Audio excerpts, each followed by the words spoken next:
developers community, welcome to the second edition of the Sibanye Dev Conference. We are super excited that you guys have finally taken the chance to be with us today. My name is Audrey Chanakira and I am the founder of the Zim Developers Community. We are today in the beautiful city of Darmstadt together with my co-host, Sylvanus, all the way from Nigeria. Sylvanus, welcome to Sibanye. Thank you so much, Audrey. It is amazing, and I'm excited to be co-hosting the second edition of Sibanya with you, Audrey. My name is Sylvanus Ogbo. I'm a data and AI ethics expert. Of course, we are in the city of Darmstadt, and Darmstadt is known as the city of science. And in the same vein, for Sibanya second edition, we're bringing to you science, technology, innovation, and discussion around artificial intelligence. So, of course, guys, you should expect to have a lineup of exciting activities, speakers, and a lot to learn from Sibanya in this second edition. So, Audrey, from the first edition, we've learned that there was a lot that really happened. Can you please tell us what Sibanya is really all about? So Sibanye, the word itself means togetherness as one. The idea for us at Zim Developers Community is for us to come together as a one voice, a one mind, to create innovative solutions that make a difference within our own societies as well as community. So the idea for these kind of conferences is to have all of you guys that have different expertise, the ones that are still learning, still trying to figure out things, to also come and learn something or even expose yourself on these platforms. So everyone is welcome. We have a little bit of everyone, people that are interested in technology. Mostly our topics are technology centered, but we welcome other topics that impact technology in some way.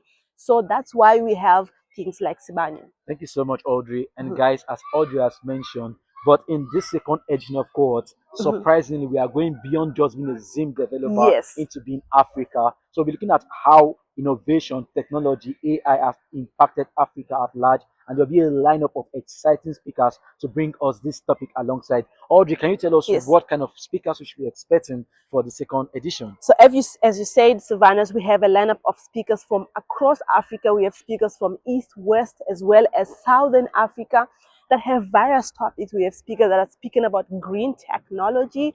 We have others that are just sharing their journey in tech, and others that are trying to give us some insights on how to balance career as well as family. We have a variety of everyone in the mix that is sharing their expertise at this Sibanye conference. Thank you so much, Audrey. So, guys, expect a lot of activities, speakers that will be taking us from whatever level you are on. Are you a student? Are you a professional? Are you just starting your career in IT, in development?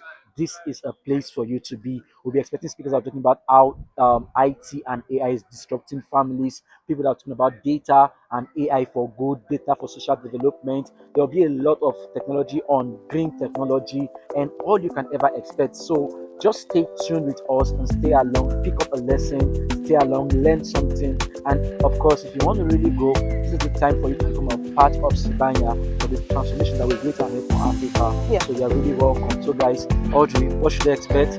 They should all what? Tune in.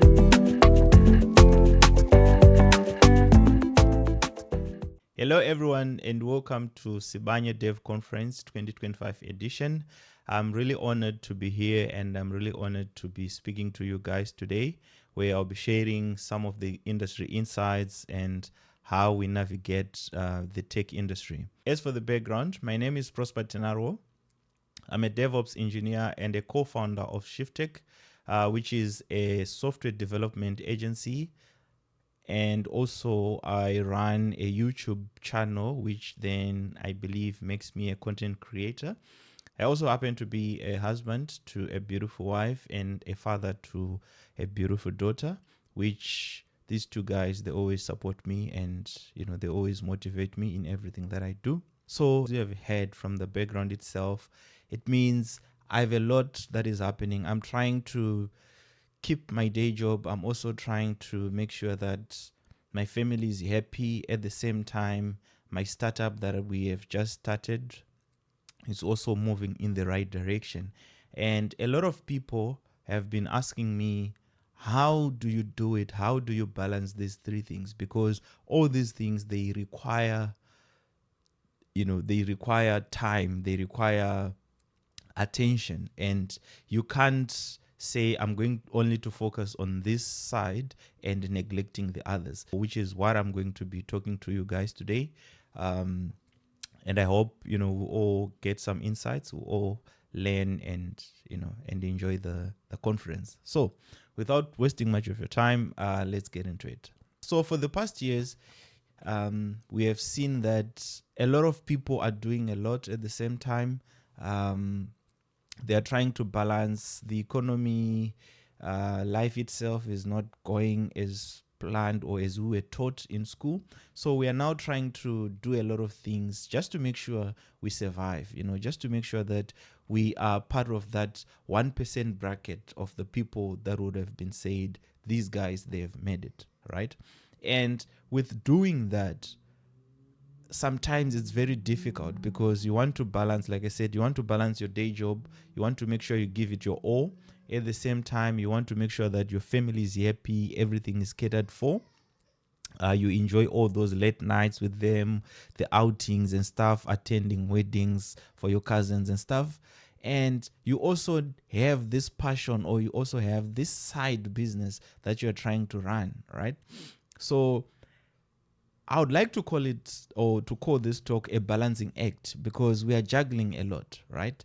And if we fail to balance all these things, we will be in a crisis.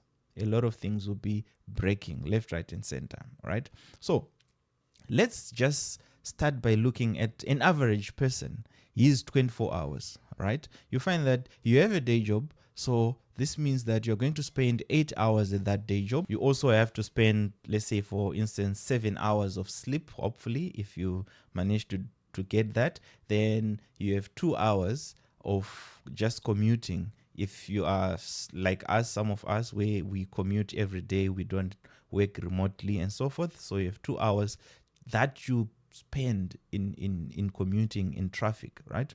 You also have 2 hours that you're probably going to set aside to spend with your family, and 1 hour of eating. Obviously, we need to eat.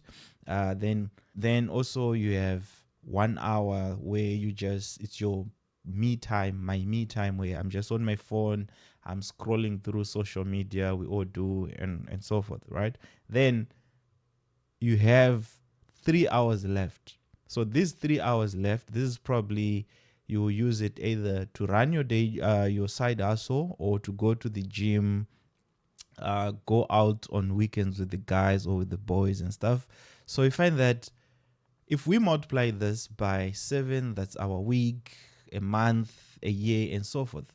So come to the end, you haven't achieved much. You're still in that same place that you were last year, right? So let's first look at what are the effects if we don't balance these things, right? So the first thing, obviously, is you burn out, right? So when you burn out, it means that your mind, your body, they are tired. They're sending signals to say you have overworked. This is enough. And now, when it starts to do that, you start dragging yourself to finish things, right? You just go home tired. You don't even spend much with your family. You are always tired. You sleep, and eventually, there are now effects in the house, right? Where you are not always here. You always come here tired. You don't give us enough attention and all that, right? Which your family deserves more, right? Let's be honest. They deserve more. They don't deserve the residual benefit, right? Another thing is guilt. You start to feel like you are not emotionally involved with what's happening surrounding you, right?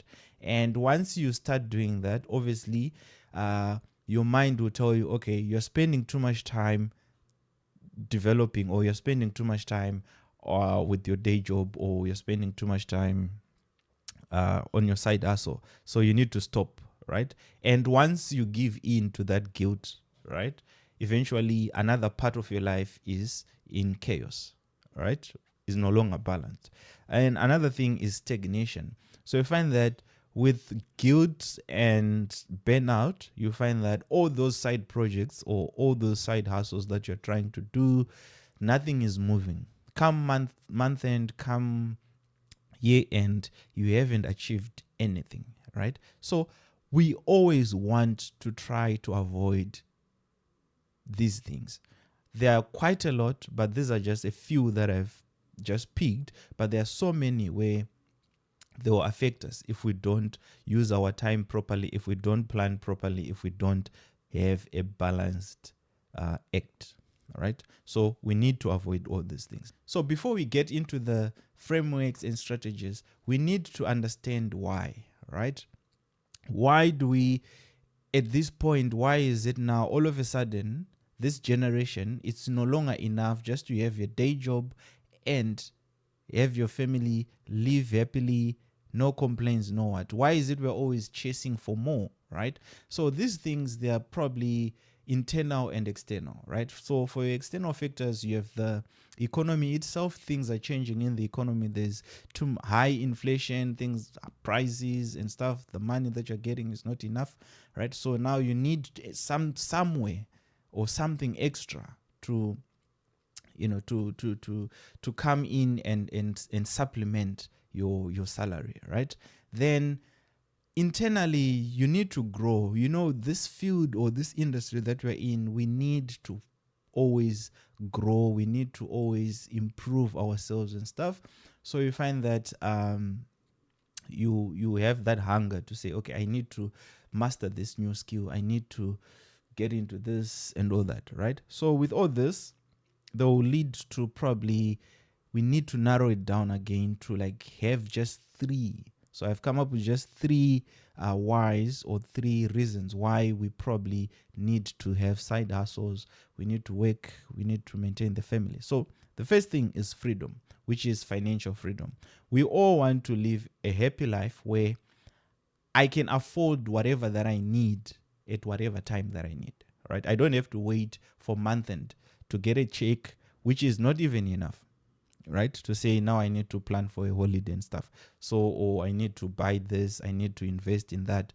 We need financial freedom. So that's one. Then another thing is a legacy. We all need, at the end of the day, to say we have, whilst I was working or whilst I was alive, our fathers or our mothers, our sisters, our brothers, they have left us this, right? Which we take pride in, to say, Prosper managed to secure, this big portfolio for us, so that whenever he's not around, this is my family talking now, whenever he's not around, we are all catered for, right? We don't have to depend on anyone, right? Another thing is passion, right? Where you are that person who always thinks outside the box. You see problems, you want to solve problems in your community, which is fine. Those are valid whys, right? So all these things, these whys will be the backbone of how we are going to set our priorities, how we're going to set our frameworks, and as well as strategies, right? Because if your why is solid, nothing will stop you, nothing will drag you down. All right. And, no motivational video will come and surpass these whys, right? So now let's get into the frameworks. We have two frameworks. One, I've already spoken about it, which is your why. You need a solid why. Then another thing is clarity and communication, right? In anything that we do here on earth, we need clarity. If you don't have clarity, you won't know where you're coming from and where you're going. You need direction, right? And we need to set realistic goals on this one. We need to know what exactly are we going to focus on, for what particular time, for what time frame, right? What's the deadline, right? Such that whatever that comes next will come and fall into place, to say we have a deadline to complete this certain task, or we have a deadline to complete this certain project, right? Or by this time we should have been there, right? So that's one. Then number two is communication. We all come from families, right? Hence, communication is the most important thing in anything that a human being can do. If you want to avoid unnecessary distractions, you need to communicate clearly to the people that are surrounding you, right? For instance, I sometimes sit with my wife and say, look, honey, I need to make sure that I deliver this project by the end of the month. Hence, I'm asking for your time to just give me extra hours for me to focus on this project. Now, she won't say no because she knows once I do that, I bring results both to the business and to my family, right? Positive results. So we are all aligned, right? And I believe if you are married, you all know that without communication, that marriage is probably dead, right? Because you'll be pulling in this way, she will be pulling in that other way, right? So we all need to be aligned, hence the communication. People have a tendency to say if they don't know what you are probably doing, they will come with anything. And that anything is noise. Those are distractions. So you need to tell your family to say, guys, thank you for, if you are just finished college, thank you for taking me to college. Thank you for catering for all those financial needs that you needed when you were going to college. But from this point, I need to move in this direction. I need to focus on my life. I need to start doing certain things that I believe will take me to another level. And you find by just doing that, people appreciate to say, no, this guy he really wants to grow. So let's support him with everything. Let's not distract him, right? So that's the most important thing. Your why, have your clarity, what you need to achieve, and communicate, right? Now, we now need to move into the strategies, right? So with these strategies, I have subdivided them into 3 pillars. We have the first pillar is our day job. The second one is our family. Then the third one is our side hustle or side business, right? So with all these pillars, they need to balance at the end of the day, right?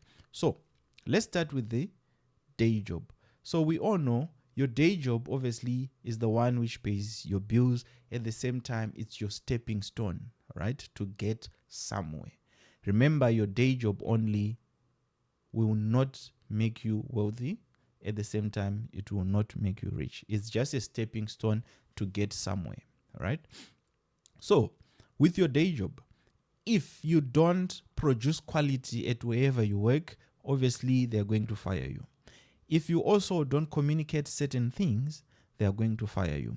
At the same time, if you are a yes person, yes to everything, you are going to burn out. Those are the effects, right? We don't have to sugarcoat this, guys. So what do you need to do? You need to sit with your manager, then communicate clearly. If there's a project that you're running, tell them, I need to set certain time for me just to focus on this particular thing, right? Such that you are guarding your time. There will be no disturbances when you do that, right? So clear your calendar, start to set or start to block focus time. To say in the morning, I'm going to focus on these particular things. In the afternoon, I'm going to focus on this, right? Not everything should take a priority. Prioritize your work and make sure that once you prioritize, once you put these calendar steps in place, communicate it with your manager such that you are also all aligned. I've been using this strategy for quite some time now, and trust me, everyone that I work with, they respect my time because no one just comes from nowhere to say, Prosper, we now need to do this, right? There's no too much context switching. I'm not saying I won't be helping people, but I'll be helping them knowing that if I take the little time to help these guys, I'm also not affecting my day job. I'm also not going to be burnt out, right? And also another thing that I just mentioned now is overcommitting. Don't overcommit, because by the moment you do that, you will burn out. Trust me, you will burn out. And once you burn out, this burnout will then affect the other pillars that I'm going to share with you guys. So be clear, don't overcommit, and communicate with your managers or your superiors, because workplaces are different, work cultures are different, but at least guard your time, guard your sanity, because at the end of the day, your health, your mental health matters more than your job.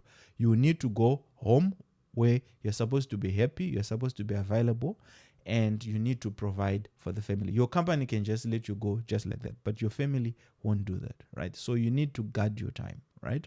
Now, if you manage to guard your time, you need now to go an extra mile and implement it to the next pillar, which is your family. Go to your family, sit them down, and tell them to say, guys, from 6 when I get into the house up until 9, I'm all yours, right? No phones, no social media, no what. I'm here.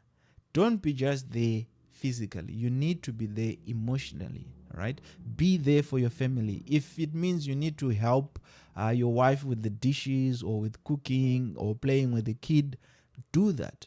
Because whenever they feel like you're involved in whatever that's happening in the house, it's easy for you to make suggestions. It's easy for you to even block the time that you need to focus on your side hustle, all right? This is what I do. I get in the house, I tell my wife, Lavi, I'm back. Is there anything that you want me to do? I put my phone aside or on charger somewhere in another room. Then I'm there in the kitchen, we're talking, or I'm playing with the kid, she's cooking and all that, right? After that, we eat as a family. It's a tech-free time for us, right? We play, we put the baby to sleep. After that, we watch like our favorite soap, 30 to an hour, I'm done. Then I tell her, look, now it's my time. I need to go and focus on that project that I told you about. This has made my life easier. 1, she's on board. 2, the communication is clear. She knows what I'm doing. I'm an open book when it comes to my work, when it comes to my priorities, right? If it's for weekends, weekends are for family, guys. I go out with my family. We go wherever we go. We have nice time. When I come back, I also have a calendar for weekends, and so forth. As long as all these things are communicated, you'll find that you'll be at peace. The family will support you. The family will even motivate you. There are certain times where my wife will be like, hey, guy, I think you are spending too much time watching a series with us. What's the update on that project that you're working on? Then I'm like, you know what? I'm just feeling lazy today. I'll do it some other time. Then I'm like, okay, it's fine. But please make sure that you commit to that. As good as that. And we live a happy life. I'm not saying the perfect, the family setup is all that perfect and stuff. But at least if we hear each other, if we communicate enough, things will work out. Emotionally, I'm there. Physically, I'm there. And everything is sorted, right? And obviously, family setups are different and stuff. But just find a way to make sure that the people surrounding you are happy. You are there. You're supporting them. Because at the end, you also need their support, right? Okay, so now let's move on to the final pillar, which is your side hustle. So remember we said, for me to be wealthy enough, my day job is not enough, all right? The salary that I get is not enough, hence the side job. And we have also identified why we need to do a side hustle on the side. We need to secure for our families. We need financial freedom. We need all those things, right? Now, if you are doing this, if you are starting a startup, you are starting a side project, if you don't set goals again, you will never make it. You will start to steal time from all these other pillars, which we don't want to do it. So set realistic goals, set realistic deadlines, right? If it's a project, set realistic deadlines to say by the end of the month, which is 30, I should have done this and this and this. These things should have been in this other environment, which is either your QA environment, if you're talking about software engineering and stuff, right? So that at least you are not context switching too much. You know that you have set priorities. And another thing that I've noticed is that software engineers sometimes, we are everywhere. We want to do everything. Today you are doing a database. At the same time, you want to do the front end. You want to code the back end, right? You want to put all features into the project. Stop that. come up with a nice MVP, which is solving the problem there and there. Now, if you have your features, your few features, just to come up with this MVP, you find that there will be less time that will be taken from you, because you have few items you need to fulfill per day, right? Hence, at the end, small steps consistently done will lead to a bigger project. So you need to start doing those things. Then another thing is, when you're doing your side project, you need to stay motivated, which you can do by either being in environments where they encourage you to be motivated, they encourage you to push. But another thing is, motivation alone is not enough. You need to be disciplined. So discipline will beat everything. You need also to set systems in place for you to stay consistent in whatever that you do. Automate most of the small things that take up a lot of time, or those admin emails and so forth. Just automate those things so that you focus on what moves the needle. You focus on the bigger picture, right? And also, this will avoid you to be tired or to burn out at the end of the day. And you bring results back to your family. You also don't go to your day job in the following morning tired, right? Because you have set these things in place. Putting these strategies, putting these frameworks in place is one thing. Then another thing, which is the most important one, is sticking to it. Being disciplined enough to stick to this. Remember, not everything can be achieved in one day. You can put these things in place, but people sometimes, they resist, right? The people surrounding you, they resist the change that you're bringing in. They resist this balance because they are used to, they call you, you go, they call you there, you go. But now when you start blocking them, they'll start to resist. So things take time. Be patient enough, but always stand your ground to say, this is where I'm moving. All distractions, I'm putting them aside. I'm moving slowly but surely. So that's what success is for me. Success for me is to make sure that all elements or all pillars of my life are balanced. I have a day job which is balanced. I have a family which is happy for me and keeping me motivated to go to this day job. At the same time, when I come back, they are happy for me to move with my side hustle and make sure that at the end we are wealthy, we have the money that we need, we are all happy. My whole family is happy with me and stuff. So you need, if you were not implementing some of these things that I've just mentioned, you need to try and implement them. Just try. Maybe they'll work out for you, maybe they won't. But believe me, I have been implementing these things for quite some time now, and the results, I'm happy with them. Hence, I was even able to start this YouTube channel that I started, right? And it's going fine. It's going perfectly because everyone is supporting me from work. My family, they're supporting me. So try it and just be consistent enough. Don't speed up everything. Just do it step by step so that you avoid burnout and stuff, right? So with all these guys, thank you for tuning in. Thank you for attending the conference. I hope I've managed to help people or help you guys.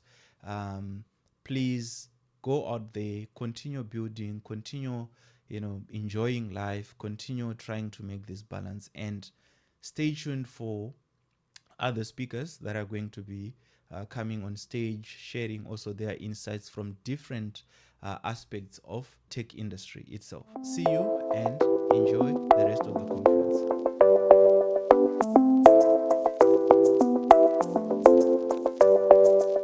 Hello, everyone. My name is Tendai Jack, and I am honored to be speaking at this amazing Sibanye Developers event. So today I'll be speaking on a topic that is very close to my heart, which is green technology and sustainability. So let me take you back a bit and share a story why I have decided to talk about this interesting and amazing topic. So growing up in Zimbabwe, I have seen firsthand how climate change, unreliable energy, and limited resources can affect our communities. At the same time, I have also seen how innovation, especially driven by young people, can spark change. So that is why I believe that green technology isn't just about saving the planet, it's about building a better future for the people starting from the ground up. People might wonder, what exactly is green technology? Everyone's saying green technology, but what exactly is it? So, green technology, in simple terms, is any technology that reduces environmental harm. Any technology that reduces environmental harm, conserves resources, and helps us live more sustainably. This includes renewable energies like solar and wind, clean water systems, sustainable farming practices, and circular economy solutions like recycling and waste to energy projects. So, these are the examples of green technology and what green technology is all about. And green technology is directly connected to the United Nations Sustainable Development Goals, especially SDG 7, which is affordable and clean energy, SDG 12, which is renewable consumption and responsible consumption and production, that is SDG 12. And then we have SDG 13, which is climate action. So these are like one of the most related SDGs to green technology. And beyond these global frameworks, green technology is personal. It touches how we cook, how we farm, how we power our hospitals, and how we ensure a livable future for the next generation. So why does it matter for Africa and Zimbabwe? Why does green technology matter? Let's bring it closer to home. So, Zimbabwe and much of Africa face climate challenges every single day. Prolonged droughts, floods, energy shortages, and environmental degradation. These issues don't just threaten nature, they affect our health, our agriculture, and even our education, because when clinics lose power, lives are at risk. When farmers can't irrigate, families go hungry. And when plastics fill our rivers, the ecosystem collapses. This is why green tech isn't a luxury to us, it's a necessity.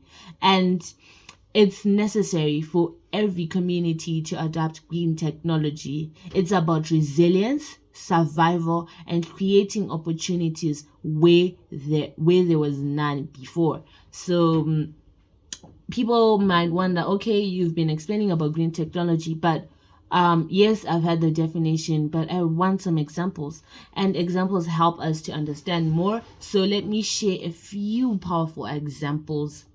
And these examples are projects that inspire me and projects that I've had a privilege to work on. So the first two projects I've worked with a club called Inactus, University of Zimbabwe, that deals more into green technology and focuses on Zimbabwe and Africa as a whole. So the first project was Green Vault, and Green Vault is a project that focuses on producing hydrogen and oxygen from water to power healthcare facilities sustainability. In a country where blackouts last for hours, this solution can keep hospitals running and save lives. And the next project was Lithium X.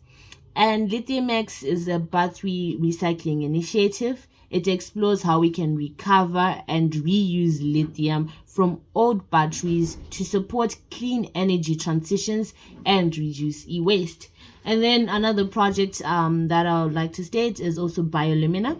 So biolumina is where biogas digesters are combined with solar energy to power irrigation systems for farmers.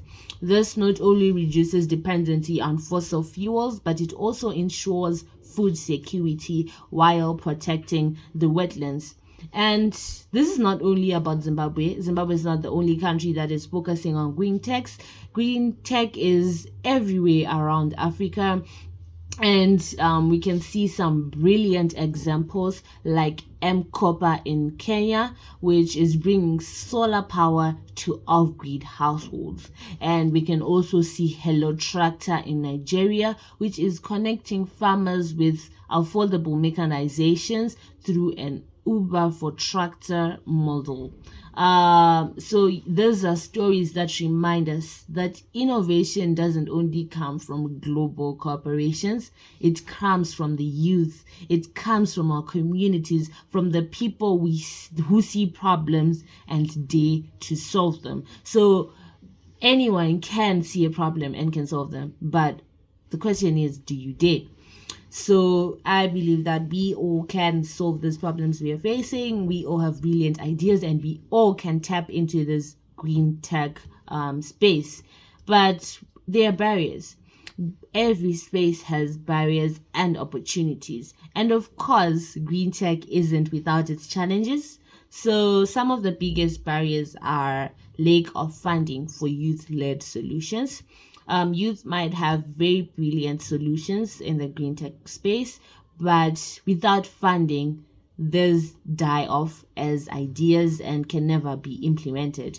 And then another thing is the infrastructure gap for youth-led solutions. So here, because the infrastructure is not there, those ideas can turn into prototypes, but without the infrastructure, they cannot expand. They cannot then be implemented, which then means they die off as prototypes, which is another limitation. And another one is limited awareness on sustainability practices. People might have ideas, but those ideas are not green. Those ideas harm the environment. They do not have the knowledge or the awareness to know that unsustainable practices harm the environment and disrupt the ecosystem. So we also have gender inequalities that keeps women and girls from participating fully in STEM.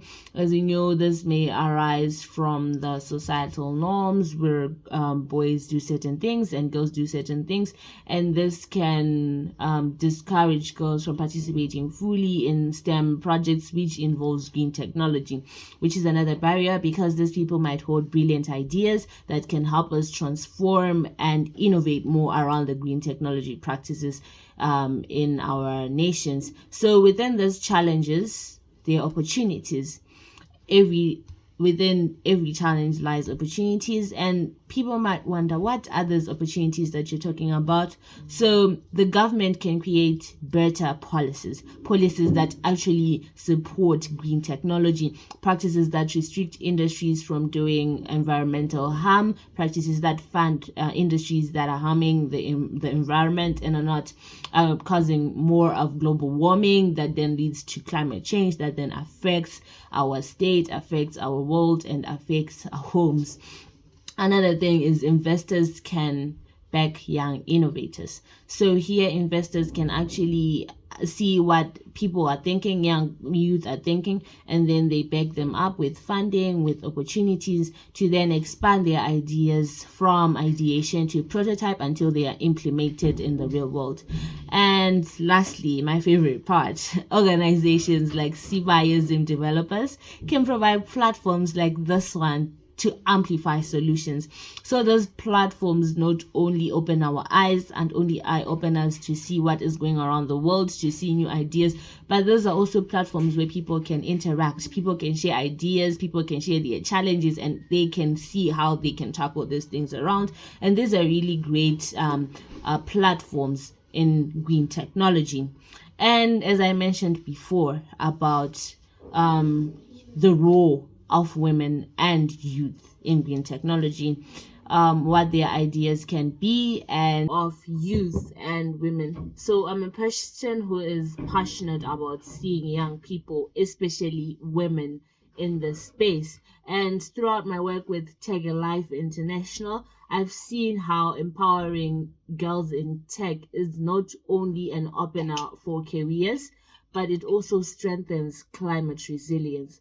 When young women and youth are included, solutions are more innovative, more inclusive, and more impactful. So what can we do, what we do as people to ensure that green technology is enforced, to ensure that it grows? So the first thing that we need to do is to learn. So learning helps us stay informed on sustainable technologies, to know what is happening around us, to know how we can improve our sustainable technologies, to know how we can incorporate them in the policies we are making. And the second thing that we also have to do is support each other. So supporting each other by like backing up the local initiatives and innovators. When you see innovators, when you see initiatives that are driving forth the green technology initiatives, we need to support them. In that way, it makes the technologies advance, it makes them grow. And we also have to advocate. So advocate helps us in ways that are unimaginable, just using our voices to push for clean energy and environmental protection. We need to advocate for green technology and make sure that everyone is aware about this. And we also have to act. So acting doesn't mean we have to start big. We start small. You start by recycling, you start by saving energy, you support clean products, because every small step matters. Just picking up litter everywhere, just walking and making sure you don't throw plastic on the ground, those small actions support the environment, and that makes a very big difference, because sustainability is not just a buzzword, it's responsibility. So it all starts with us to enforce green technology. So let's wrap up from this. So green technology is more than science or innovation. It's hope, it's opportunity, and it's the best path for a future where communities thrive alongside nature. So yes, let's advance green technology. Let's learn more about green technology. Let's explore green technology solutions, and let's ideate and innovate around green technology. So thank you for your time. Thank you to Sibanye developers for this platform, and thank you to everyone who has believed in making a difference. Let's continue to innovate, collaborate, and build sustainable futures from the ground up. Thank you so much, and goodbye.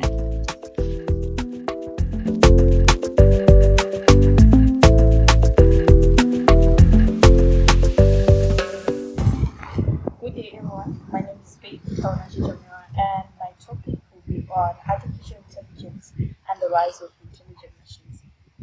AI is the ability of computers or machines to perform tasks that typically require humans to do. These tasks include problem solving, learning languages, making decisions, and recognizing familiar patterns. AI can also be general and perform intellectual tasks just so a human can do. It can solve math problems, diagnose medical issues, help design machines just like ChatGPT. Hence, making artificial intelligence the brain mechanism. Moving on to robotics. A robot is a programmable machine that can carry out tasks, but when AI is added, the robot becomes intelligent. Examples of robots. We have autonomous robots. These are used in industries or factories for hard labor. We also have healthcare robots that help with surgery or other minor injuries in the clinic. We also have humanoid robots like Sophia that are able to interact and have normal conversations with other human beings. Hence, robotics provides the brain, the body, and the machinery. Benefits of artificial intelligence and robotics. Efficiency. It is faster than humans in repetitive tasks, hence saving us more time. Precision. as robots don't get tired, so they're good for hard labor and industrial sites. Safety. Robots can be used in dangerous environments, just like disaster sites or nuclear zones. Hunts, or even be used in a search and rescue. Challenges and ethics around artificial intelligence. Job displacement. Others fear that robots may take over human jobs eventually, in which we can curb by upskilling and reskilling workers and AI literacy, merging technologies, giving them a step ahead. Bias in AI. So AI is a program. So if the data input is biased, automatically the AI's response becomes unfair. Privacy. AI systems do not have privacy unless instructed otherwise. Systems may analyze and process personal human data, exposing the user to harm. Control. We have to keep these programs under check to avoid AI overrides or robot apocalypses. By setting international laws on safe AI limits, making ethical AI development important. In my journey at the World Robot Olympiad, I had hands-on experience as a mentor where we took up the initiative to teach coding, programming, and robot assembly as a skill to Zimbabwean children as young as 8 years old, equipping the elementary level, giving the next generation tools to create a sustainable future in AI. Because in the near future, robots may aid us in teaching, nursing, or even become companions, while AI may help us solve climate change, improve our agricultural systems, and may even find ways to stop global warming. That burning passion in me led me to the tech world, an unforgettable experience which taught me the value of teamwork, creativity, and resilience under pressure. I learned how to critically think, fail forward, and collaborate across disciplines. It was empowering to stand among other young innovators, all united by shared vision. I also got the chance to go visit the Zimbabwe High Performance Computing Center. It was an eye-opener to see how advanced computing is being used to drive research and national development, from climate modeling to AI simulations. I had the privilege to witness the presentation of Chido, the first Shona speaking robot. It was groundbreaking to be part of the event that made history in Zimbabwe. This journey has shown me that technology isn't just a skill, it is a responsibility to innovate with purpose, to solve local challenges, and to think outside the box. I witnessed the kind of work that inspired me to dream big, and it reminded me that as young people in tech, we're not only just building apps or robots, we're building the future of our nations. In conclusion, AI is no longer science fiction. It is here, it is now, and it is evolving fast. We are to stay ahead for a brighter and safer future in artificial intelligence. Thank you.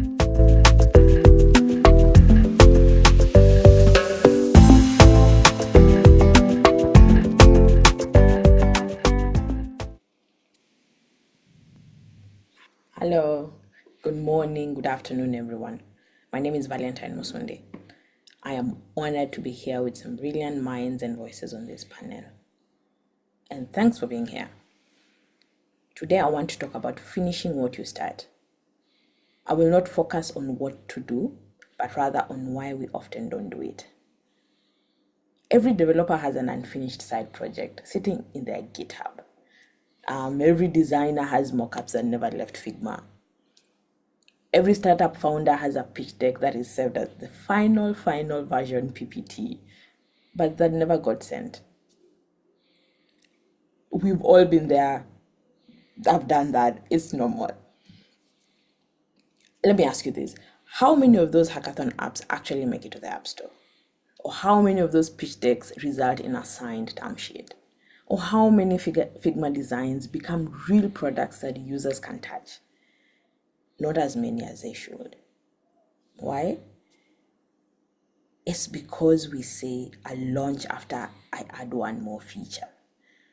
Or I'll reach out to an investor when the deck looks better. Or I'll submit to the App Store once it's perfect. I know this from my own life too.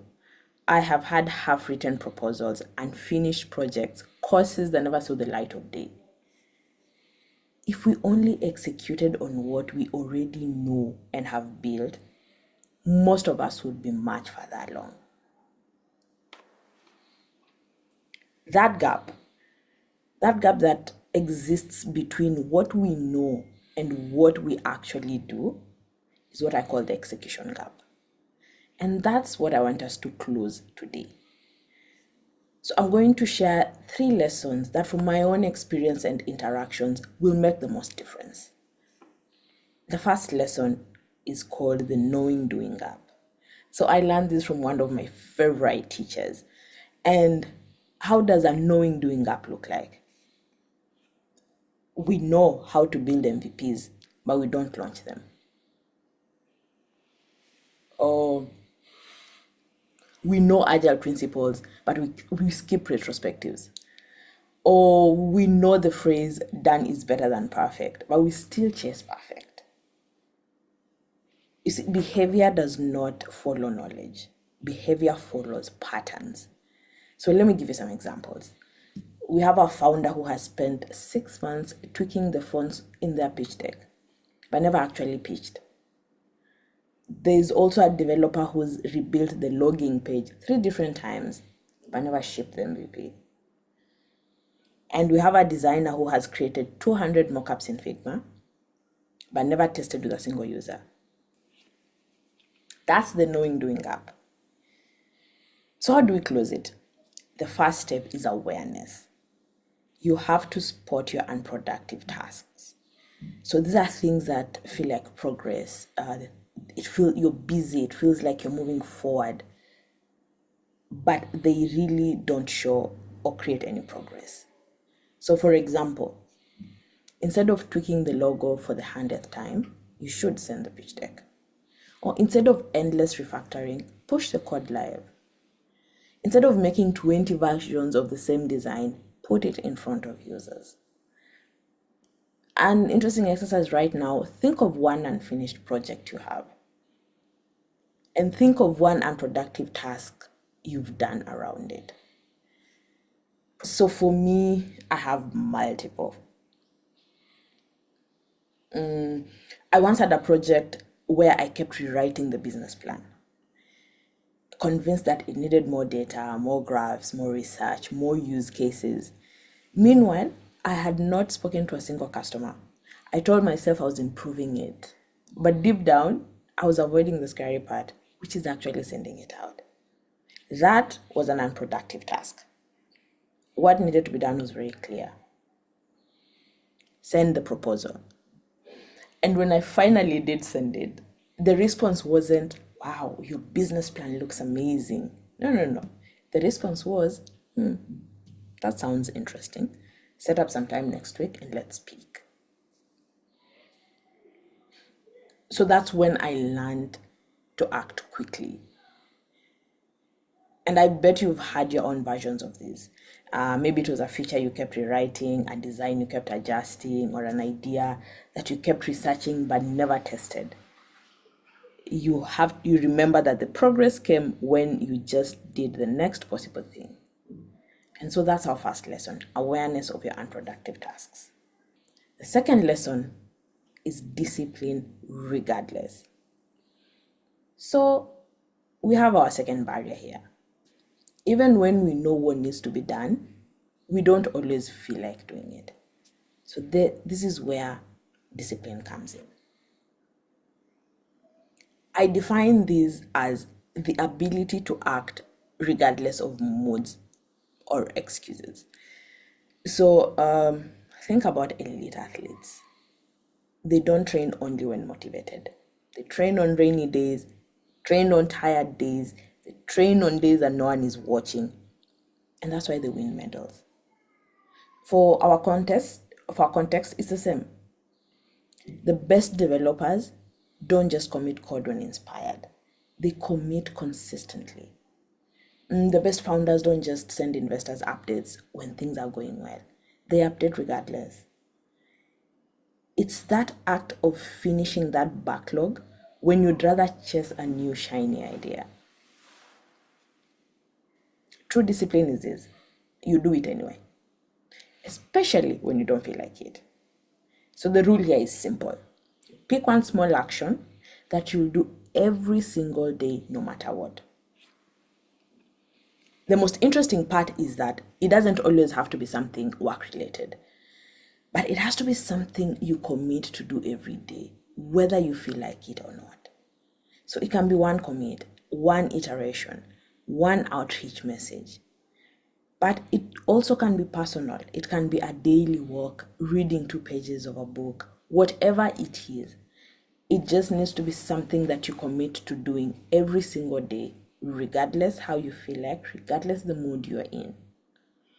And every time you do it, despite resistance, you strengthen that muscle that gets things done. And these tiny, consistent actions compounded, they build streaks. And streaks finish projects. Let me show you the difference discipline makes. So you have Team A. It's brilliant. They had big ideas, lots of energy, and their brainstorms were electric. Whenever they gathered, there was excitement in the air, sticky notes everywhere, whiteboards filled with ambitious goals, the whole shebang. But here is the problem. After those intense bursts, silence followed. Weeks went by, no visible progress. The energy that felt so powerful in that room had dissolved when it was when it was time to actually execute. They were great at talking, but little ever got finished. Now let's look at Team B. They weren't as flashy. They didn't make a lot of noise. They weren't constantly chasing the next big thing. Instead, they committed to one small, steady action every day. So one commit, one test, one outreach message, nothing dramatic, but they did it consistently and regardless. So 6 months later, Team A still had a prototype that hadn't left their laptops. But Team B, on the other hand, they had a working product in the market. They weren't smarter or more creative, but it's because they built momentum through steady daily actions. That's what happens when you do it regardless. Small actions repeated daily, they truly beat big bursts of activity every single time. So that's our second lesson. Discipline regardless. To do it regardless. And our third lesson is called practical embodiment. So think about it. If you want to be a successful builder, be it a founder, developer, a designer, whatever it is, don't wait until you get the funding or a big title. You need to start behaving like that professional now. So how do these professionals behave like? They ship regularly, they run weekly demos, keep clean reports and organized design files, document their work, they share updates consistently. Think of an athlete who hasn't yet gone pro. If they wait until they're signed to start training like a professional, they'll never get there. The ones who make it are already eating, sleeping, and practicing like professionals before they ever step into the spotlight. Another example is a startup founder. The ones who get funded are the ones already running their small projects with the discipline of a bigger company. Clean reports, clear updates, structured processes, even if it's just 2 people in a cafe. I'll give you one final example. A musician. The musicians who eventually fill stadiums don't wait until then to act professional. They show up to a small bar with 10 people in the audience with the same energy and presence they'll one day bring to a stage of thousands. That is embodiment. It simply means showing up today with the same habits and standards you'd expect from yourself in the future, depending on whatever goal you're working on. So in how you work, in how you communicate, and in how you deliver the results. So finally, I want to talk about something called the execution machine. So now, how does it look like when someone consistently closes the execution gap? They're sometimes called execution machines. And no, they're not robots, but they've built habits and systems that make progress inevitable. For us, an execution machine would look like this. They bring order to complexity. So they define the MVP clearly when everyone else is still debating features. They move decisively. They launch in beta instead of waiting for perfect. They bias towards action. They'd rather test with 10 users than spend 2 months debating. They relentlessly prioritize. They're pruning that backlog to focus on what matters. They build systems, CI/CD pipelines, dashboards, processes that make progress automatic. And they take ownership of their work. They do not wait for resources, but take responsibility of the tasks and projects they're working on. The plus side of this is this, that these people's actions sharpen the whole team and those around them. So you see that suddenly everyone in the team that has an execution machine executes better. And I want to share a case story. So I could have quoted famous founders with books and podcasts, but you have access to those, and sometimes it can also feel distant. I want to make this real with someone close to me, my friend Jane. So Jen doesn't have endless resources or team of assistants. She's like us. She's young, hungry, and working with constraints. And yet, she executes consistently both personally and professionally. Jen says this: think of someone in your life you rely on. If they promise to do something but consistently don't follow through, or they continuously breaks promises, you eventually stop trusting them. The same thing happens with us. Every time we commit to do something and don't finish, we slowly erode our ability to trust ourselves. And here's another line: you build trust with yourself by being reliable and following through with what you say you will do. I think that's something to think about. Because in our work, trust is everything. Users trust us to ship what we promised. Teams trust us to close our tasks. Investors trust us to deliver on milestones. Jen reminded me that discipline is all about self-honesty. And finishing has to become an act of integrity in your life. You have to back yourself. So with all that, let's bring it together.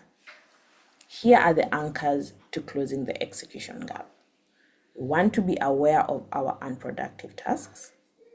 We want to do one thing daily, no matter what, regardless. We want to adopt professional behaviors now, even if you're still solo. And we want to model the execution machine. Clear, decisive, action-oriented, has built systems and owns their work. That's how we move from knowing to doing, from ideas to finished products. So here's my challenge to you. Think of one unfinished project you have. Maybe it's in GitHub, maybe it's in Figma, maybe it's a startup idea in your notes. And think of one possible next step and do it right away. Not tomorrow, not when you feel ready, not when it's perfect, not when you have money. You do it today. Because progress doesn't come from knowing more. It comes from acting on the information you already have and finishing what you've already started. I strongly believe that the future belongs to finishers. Thank you for having me, and thank you for coming.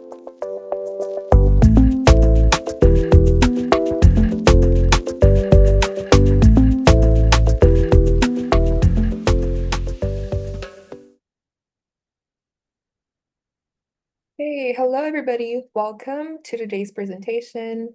I'm your presenter for the day. My name is Teddy Rospetisiwe Shumbeonda. Pretty long. I'm gonna share my screen and we'll get into it. Okay. All right, I hope everyone can see my screen. Okay, so we're gonna be looking at DSSG, short for Data Science for Social Good. And what are we gonna look at? Okay, so we're gonna go through the introduction. We're gonna look at DSSG, that is a typo, versus mainstream.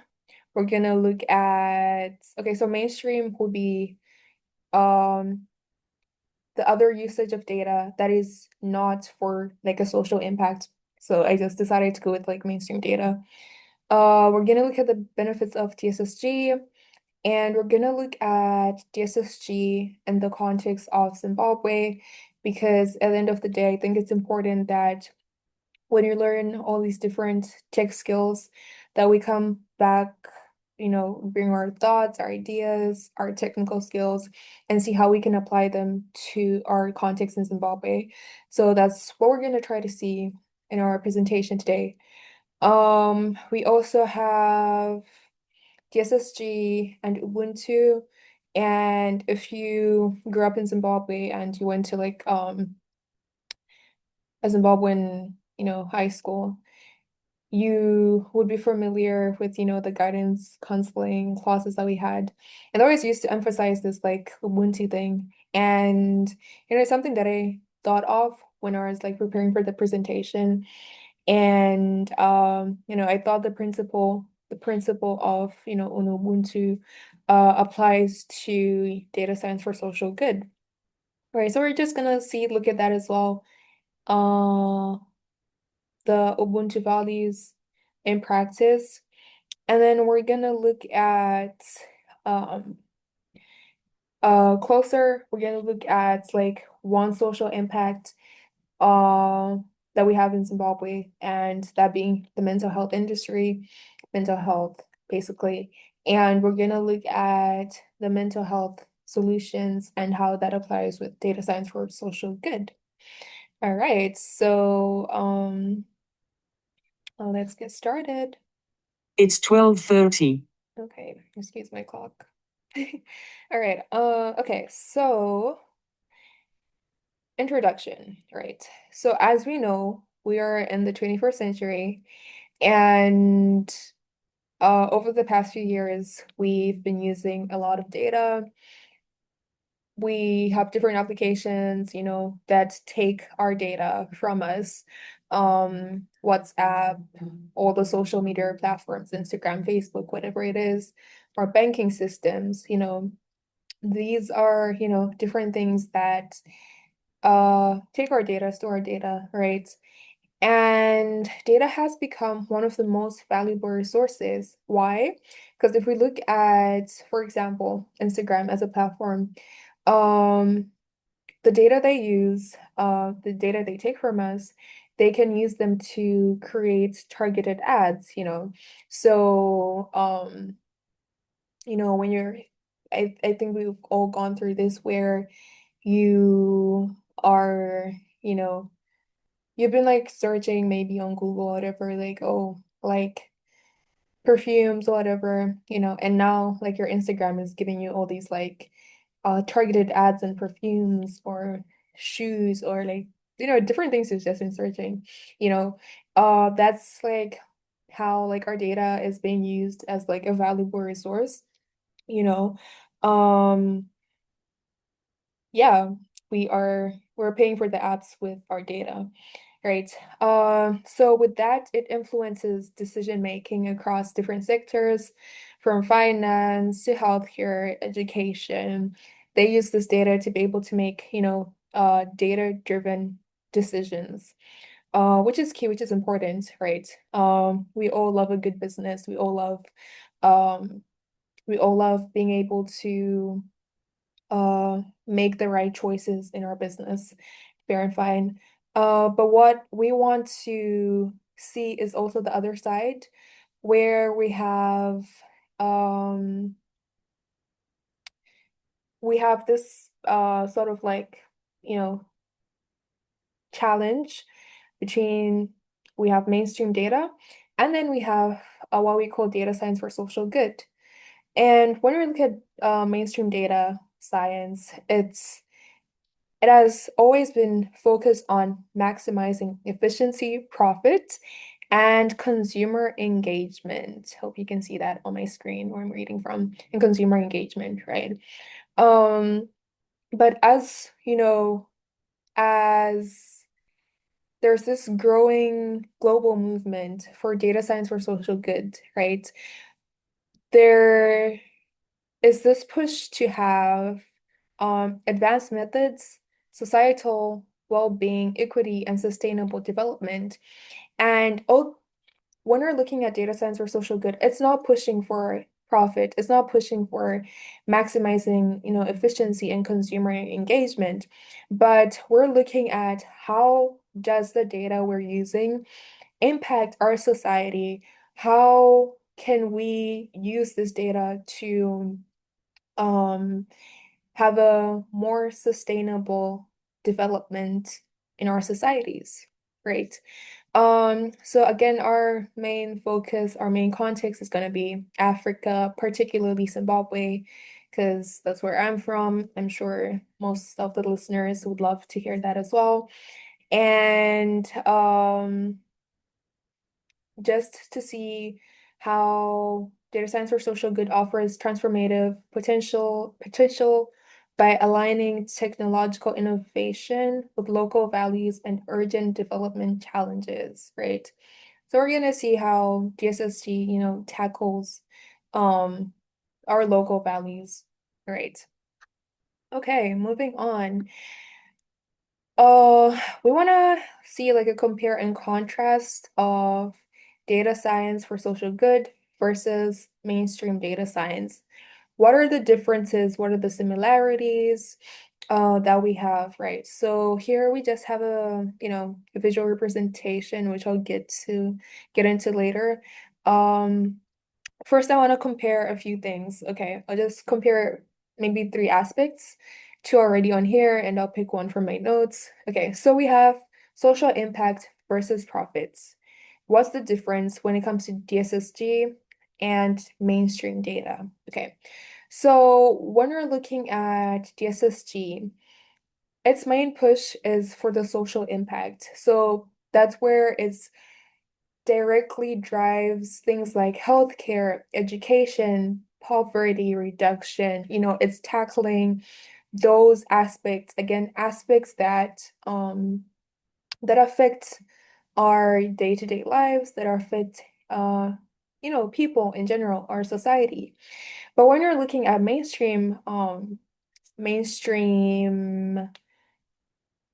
data, it's leans towards profit. So it's going to maximize on profit goals. Okay.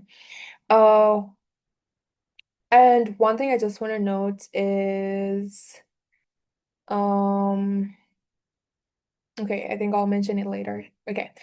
The second aspect is short term versus long term. What does that look like? Okay. Um Okay, so DSSG aligns with um, United Nations social drive and goals and long-term equity. When we look at mainstream data and how it's used, it often focuses on quarterly profits. Okay, so there's also that difference where one is focusing on equity, long-term equity, and the other is more focused on quarterly profits. So January to oh, Jan to April, what are the profits we made? But when we're looking at data science for social good, it's more of we see the profits like in the long run. We are not going to see them like quarterly. I mean, you can see them, but like the goal is to see the benefits over a long period of time. Okay, so if you're a visual learner, I'm a visual learner. This is what it would look like. So here we have data science for social good. When we're looking at social impact, we see there is a higher proportion compared to mainstream data. Mainstream data, it doesn't really have that large amount of social impact. So one thing I would like to note is between data science for social good or mainstream data, it's not that mainstream data won't, have a social impact. To some extent, it will have that social impact, but that's not going to be the goal. The goal is not to reduce poverty. The goal is not to work on our educational systems or, ABCD. It might have social impact, but that won't be the goal. But when you're looking for data science for social good, the goal is actually to say, what, how can the apps we're using, the technology we're using, building rather, how can it have an impact um on our society? So that's why you see like the social impact between these two is quite different. But then we also look at the economic returns and DSSG performs shorter compared to mainstream data science because again, the goals are different. One is aiming for uh, you know, uh social impact, the other for profits. So we're gonna see those like differences when we always look at data science for social good or mainstream data. We're always gonna see those differences. Okay. Um, okay, so that's the first part. So we see the differences. Um, I guess another thing I would highlight is things like ethical risks. When it comes to uh the mainstream data, mainstream has higher risk and uh misuse, bias, and privacy violations. But when you're looking at DSSG, we're gonna be prioritizing fairness, transparency, and inclusivity, which is important. Um, okay. So next up, we have benefits of DSSG, right? Okay. Okay. So, the benefits, we have direct societal impacts. Again, the goal is to improve our society. So we're gonna have that direct societal impact. How are we helping the kids do better in school? How are we helping the kids to, have better technology? How are we helping the healthcare industry so that more people can be helped in a shorter space of time, things like that. It addresses human needs, again, things like health, inclusive development. Uh, we're not only focused on, we don't have a parallel vision of, one thing. We can look at like these different aspects of the development process. We can look at health and how that's going to impact, different groups of people. Ethical orientation, again, your data has to be safe. That is the key elements of DSSG. Evidence-based governance, capacity building, and long-term sustainability. Okay. So these are some of the benefits of DSSG. All right. Uh, Now we're gonna look a bit into DSSG. Remember, my main focus is gonna be Zimbabwe, but how does this also impact everyone around the globe? All right. So we have different categories. Okay, we're gonna start off with um the developed countries. Okay. We have developed countries such as the US, the UK, Germany, Japan, right? These countries, they already use data science heavily, especially in finance, retail, healthcare, and other different things. So when countries like this come together and they focus on DSSG, they are basically their focus is more on, refinement and personalization and AI ethics. So all that data they have, they can personalize it into medicine, can help people with healthcare issues. It can they can look further into ethical and AI frameworks, how to uh, be more vigilant with the use of people's data.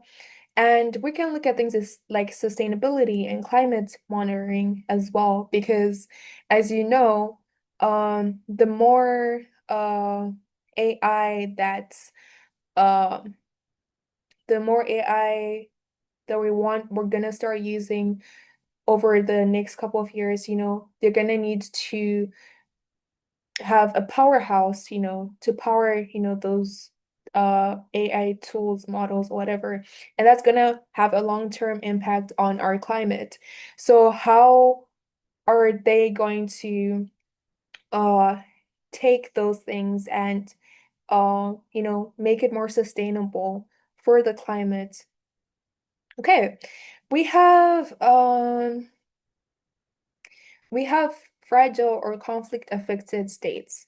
So those are states like South Sudan, Afghanistan, and Yemen. Why is it important to take DSSG to these parts of the world? First of all, there's a lack of infrastructure and traditional development difficulty, right? But data science enables remote sensing, crisis prediction, and humanitarian aid optimization, right? These are some of the things that we can take into consideration when we have data. We can have an impact on some of these countries and be able to help with crisis predictions. And the impact on this is we can have early warning systems for conflicts or food shortages. And we can also have AI logistics for aid distribution. All right. And now coming closer home, we have developing and emerging economies. So that's Zimbabwe, Kenya, India, Nigeria. Why is it important to take DSSG to these parts of the world? They face urgent challenges in healthcare, agriculture, education, and governments. And this is something we all know. Um, you know, and data-driven solutions can directly be able to reduce poverty and increase food security and expand access to services, you know. So this can be things like AI for crop yield prediction. We can take that back to Zimbabwe, and that can have an impact on how farmers grow, um, their crops, how they take care of their crops, how they can monitor their crops, mobile health apps for especially rural communities, and these are some of the things we can do with DSSG. So I hope you see that, DSSG is not just for one part of the world, but all the different parts of the world, they can benefit from the use of data science for social good, right? Because we want it to be inclusive and we want to make sure that our society, the place we live in, is a better place. All right. Um, moving on. All right, so I touched on this a bit. I'll just run through it. So, data science or social good in the African and Zimbabwean context, again, healthcare, agriculture, education, governance, environment. Um, we can do a lot there, and you know, many other aspects where DSSG can be used. Okay, moving on to this aspect, which I just found quite fascinating and just thought to add it to my notes, we have DSSG and Ubuntu. So for those who might not know, Ubuntu, UNU, basically means I am because we are. And this is something that we are taught growing up in Zimbabwe. Well, at least I came across it. And this mirrors the concept of data science for social good. Because when we're looking at data science for social good, we are trying to make it community centered. We're trying to make the technology that we create to be community centered. So we're not just gonna say, oh, I'm creating this application so that, at the end of the day, I'm gonna be rich or famous. Those are nice things to have, but like you can create technology. You can create technology that uplifts communities, not just profits, right? Uh, we can have technology that is justice and fairness with unbiased algorithms. That's something that's also very important. What are you writing in your algorithm, and how is it going to impact the next person? How does your algorithm um, impact people of different um, races or tribes or countries? You know, these are all things we can look into. Sustainability, how is it gonna affect the climate you're not you're in, but like how is it gonna affect the climate in general? And of course, empathy. Um, does your technology have empathy on other people? And uh I feel like that ties well into the concept of Ubuntu. I am because we are. What I built should have a good impact on the community that I'm building it for. Okay. Uh, okay, the last portion we're gonna touch on is I'll say like a case study. So we're zooming into the mental health industry. So the year 2023 was alarming for Africa, with depression prevalence reaching an estimated 7% of the population, representing a sharp increase of nearly 25% compared to pre-pandemic levels in 2019. Right, so from 2019, we see that mental health issues were lower compared to 2020, and from 2020, they only spiked high and have been spiking high since then. Um, these are some of the things that I like to look into when it comes to um like Zimbabwe. We have a lot of like mental health related issues that happen, with teenagers, with high school going children, adults themselves. These are some of the things they're facing. And when I think of data science for social good, I also think of such issues that we have in our own communities. How can we bring data science for social good and make technology that can help people um, to live better lives and to be able to um help themselves as well. As we know, things like therapy, they're quite expensive. Well, we can make a tool, as a community, as a like tech community, we can make a tool that can help people either through if it's education or in this case, like our mental health. And it can go a long way and improve these rates, and hopefully, like in the long run, it can, make the stats go down compared to what they are now. Okay. So yeah, that's my presentation. So we basically touched on data science for social good, which is basically tech for transformation, not just for profit. You can profit from it, but that is not the goal. It also aligns with Ubuntu, where we have equity, empathy, and justice for the technology and the community that we're building the technology for. Um, we can adopt the concept of GSSG in Zimbabwe, for example, building technology that can help people better handle like their stress, anxiety, because this is a real problem that we have in Zimbabwe.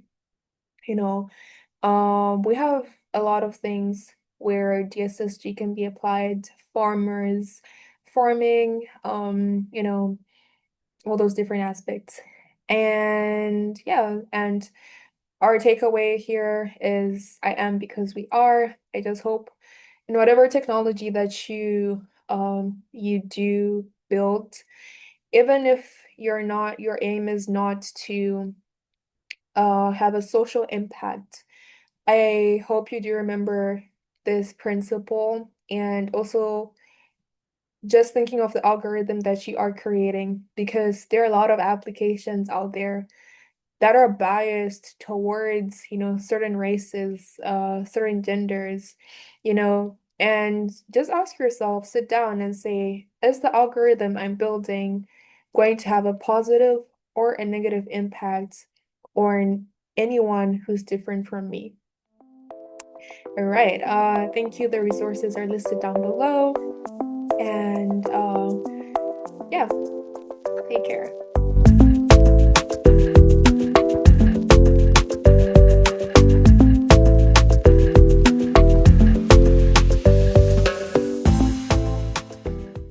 Hey everyone, my name is Tendai Kachiza and I am a senior solutions architect.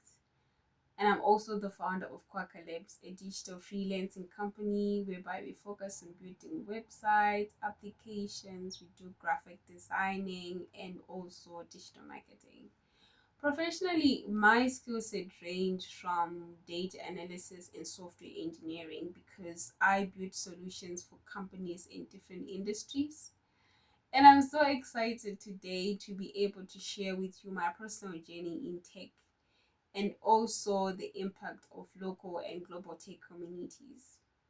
I'm here to share with you how communities are a lifelong connection of finding your people.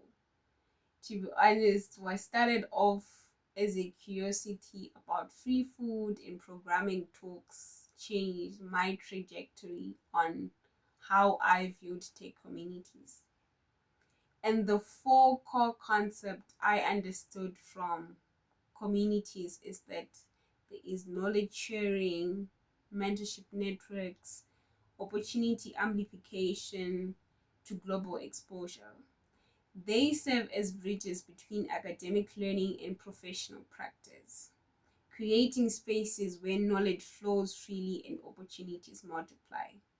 It's about being a part of a safe space whereby your insights, your voice is heard, and you can take as much as you give as well. Communities have allowed to bridge the gap between traditional education and also the internet as we know it, right? Because traditional education, while it provides essential foundation, it often lacks the practical concept needed for professional readiness. It lays the foundation of the theory part of your academics, but it fails to propel you in terms of application of practical skills that you need to thrive in your own space. Communities provide the practical concept that I'm talking about in industry exposure and that traditional education often misses. The magic happens when these two approaches complement each other, because we are hoping that it's not us moving from traditional education, it's us adding on to that. My community impact from my own personal journey has been far the most rewarding experience of my life, because I've gotten scholarships, speaking engagements like this one. I've got 2 job offers and more than 50 mentorship connections through my participation in my communities. Um, I also got to uh, get a few mentors from these communities, because being a part of a community also means that you get to meet experts in different fields and they get to share your insights. Imagine this scenario whereby you're coding, right? And you've had a bug for 2 days. You're failing to see where the problem is. But if you're a part of a community, it's quite easy, because you can just share with other coders, with other programmers, with other experts that I'm facing this problem. How do I go about it? And it's working smarter, not harder, because within the next 2 minutes, you're going to get a reply from someone who's faced a similar situation, or an expert who knows how to debug the problem. See, we often thought that being a techie is a solo mission. You just learn to code, you build your portfolio, and you get a job. But being a part of a community transforms your view on everything, because you get new ideas, new insights, you get to collaborate on real world projects, you get to be a part of this amazing experience. Beyond the technical skills and career opportunities, communities provide something equally valuable but harder to quantify, actually: the sense of belonging. I got to be a part of a community, for example, meet mentors, right? They focus on a different aspect of mentorship.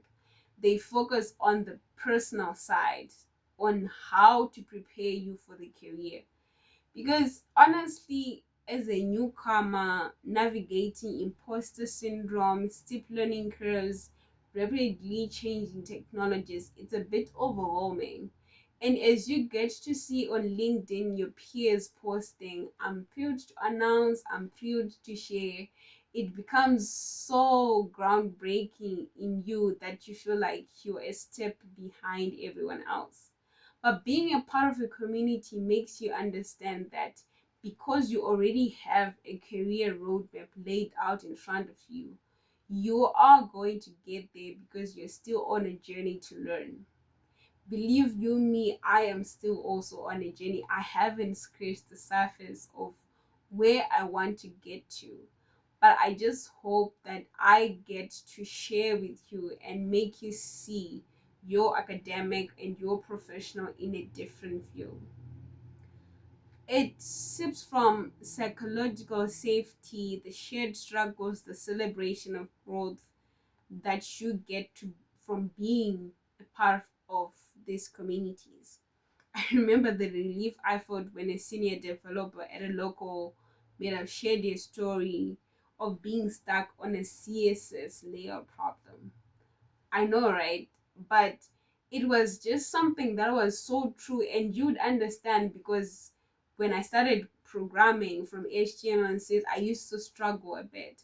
But then when I got to be a part of communities, I got to understand that I needed to propel myself every single day, because these people were cheering me on and telling me that you're gonna get it, and I did eventually get it.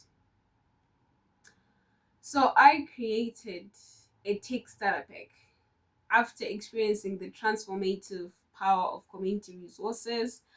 I felt compelled actually to create something that could accelerate your journeys as well.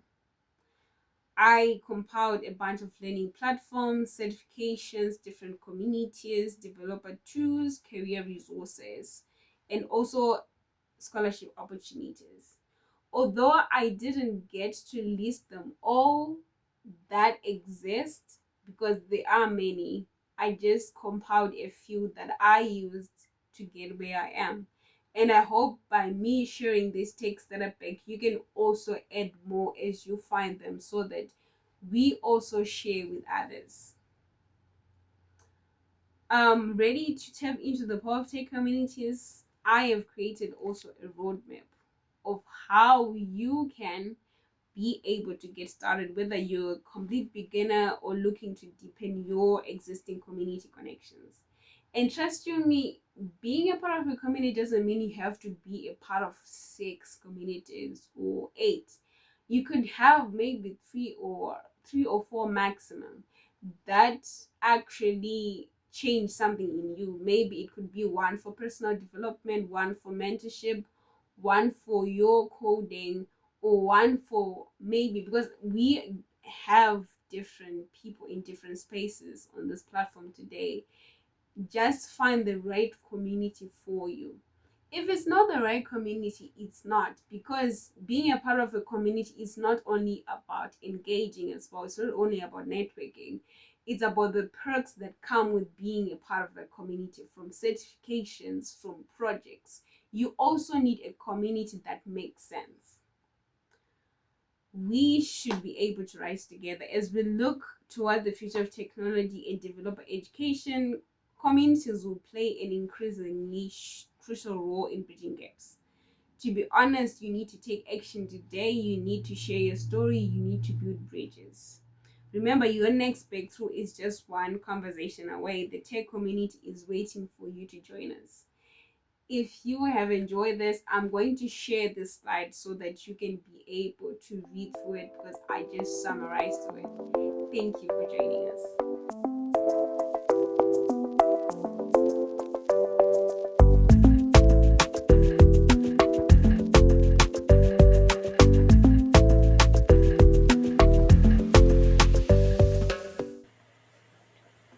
Hello, everyone. My name is Sharon Mauluka, and I'm super, super excited to be here with you for the Sibanye Developers Conference 2025. And I'm so humbled to be presenting in front of such great minds like yourselves. So, who's Sharon? Sharon is a tech entrepreneur and a digital skills advocate, passionate about closing the digital divide for women in Africa.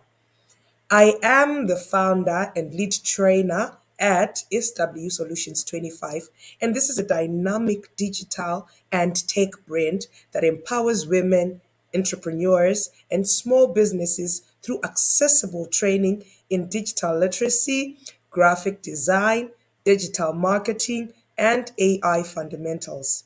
So, some of the programs that we offer include the Foundations program on digital skills, which happens to be our entry point program, and also a training of trainers where we're coaching other individuals, be it men or women, that are passionate about training women entrepreneurs.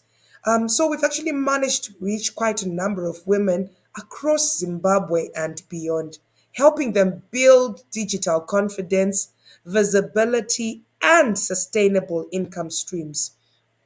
So I'm actually very, very much committed to ensuring that no woman is left behind in this digital economy, because we are definitely in a digital economy. And so, no matter her background or starting point, we are not going to leave anyone behind. So, we all know that digital skills are no longer just an option. They are definitely the passport to the future. But yet, for many African women, access to those skills is really, really a distant dream. This is why today I'd like to talk about from access to impact, building inclusive digital skills pipelines for women in Africa. So, what is our problem? What is the challenge that we are trying to address? It is the digital divide in Africa. And statistically, up to 1 billion plus people in Africa remain offline. And women are less likely than men to have internet access, actually, up to 50% less likely to get internet access. And believe you me, 3 in 10 women, African women in particular, are offline. I really, really want these numbers to sink. It means for every 10 women, up to 7 are offline. These are big numbers, especially when we're talking about the fact that the future is digital, the fact that we are already in a digital economy, but up to 70% of women still have no access to internet service. So there are a lot of key barriers that we have to access, and we really, really need to understand all these challenges that women in Africa face. So we've got challenges like infrastructure challenges. We all know that the issue of limited internet access is a reality in Africa, or worse, in the rural areas, because even those in urban areas are still struggling to get access to internet. Let's not even talk about the issue of high data costs. It has become cumbersome to remain online. And worse for women, when we know the majority of them remain unemployed and lack of devices. Believe you me, in an era that the smartphone has taken the world by storm, we still have a good number of women that have no access to these smart devices for them to be able to go online. We also have cultural norms and gender bias. And we all know that in reality, this is a huge challenge, especially in Africa. We've got social barriers that discourage women from tech. We have constantly heard the statement that says, as a woman, why are you in tech? Is it not a man's field? Or do you think you're good enough as men? Or do you think you're going to handle the pressure? So, such social barriers discourage a lot of our girl children to get into tech. We've got cultural norms that inhibit access. You know, where you are told women are not supposed to access certain things, maybe technology, or are not even supposed to go to certain schools, or are limited to maybe a certain level of education. We've got gender-based restrictions, and we all know that these are a reality. This is where we even talk about child marriages. A girl child that is as young as 14 is already being married off to some older men. And, those restrictions are what women in Africa are facing. Social norms around technology. Just the fact that, look, a technology is seen as this huge, huge issue, or this huge animal that not everyone is able to access, or that not everyone is able to get to. When people look at technology, they see it as something very, very, challenging, and something that women cannot do. We also have limited economic opportunities, and this is a reality, especially in Africa. We've always known that opportunities are better presented to men than women. And obviously, mobility restrictions. We know in Africa there are places where women are not allowed to go to certain areas. And these mobility restrictions are obviously some of the challenges that we're facing in being able to access digital skills as women. We also have lack of training resources. We can attest to the fact that, look, most of the training programs that are online are quite expensive, and a lot of women are not able to access them, or even the equipment to be able to access these services. And also, we have the issue that a lot of these training programs are not culturally relevant. We can really, really agree that in Africa, we've got a different cultural background, and most of them are tailor made to other certain economies or the first world countries, and not necessarily to our African context. And definitely the issue of language barrier. So many of these materials are just available in the common languages like your English and your French, but not to the local languages or to the vernacular languages in the vast number of African countries. And so, because quite a good number of women are also not able to speak English, it means they're automatically excluded from accessing these digital skills. So these challenges are really a reality that women are facing today. So our approach at SW Solutions, so our model is that our vision is to digitally empower women by becoming the bridge between impact and access. And obviously, at SW Solutions, our goal is to empower women through practical, hands on digital skills training that's going to enable them to thrive in today's digital economy. We've got very good, affordable, and accessible trainings that we are offering to women through mobile phones, easy to use platforms like your WhatsApp, your Canva, your Google Workspace. Platforms that are quite accessible, to the ordinary person. We are also taking our trainings to these platforms so that we don't exclude people, so that we increase the access, not just impact, but also the access to these trainings. So this is the current model this that we are running with at SW Solutions,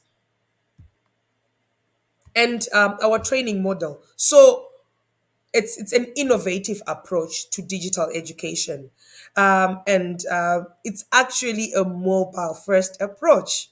So by leveraging applications like your WhatsApp and mobile based learning, we really bring tech directly to the woman where they are, without them requiring to have a desktop or other expensive devices like your iPads, your expensive tablets. We are saying our trainings, we are bringing them to the women on the mobile devices that they currently own, as long as it is a smartphone. And why this works is because, look, women are already using mobile phones for communication, for everything else. So it's an easy entry point into digital education. We know they're using them for even to run their different businesses, right? So that's where we're going. We want to go where they are and not the other way around, for us to invite them where we are. So this approach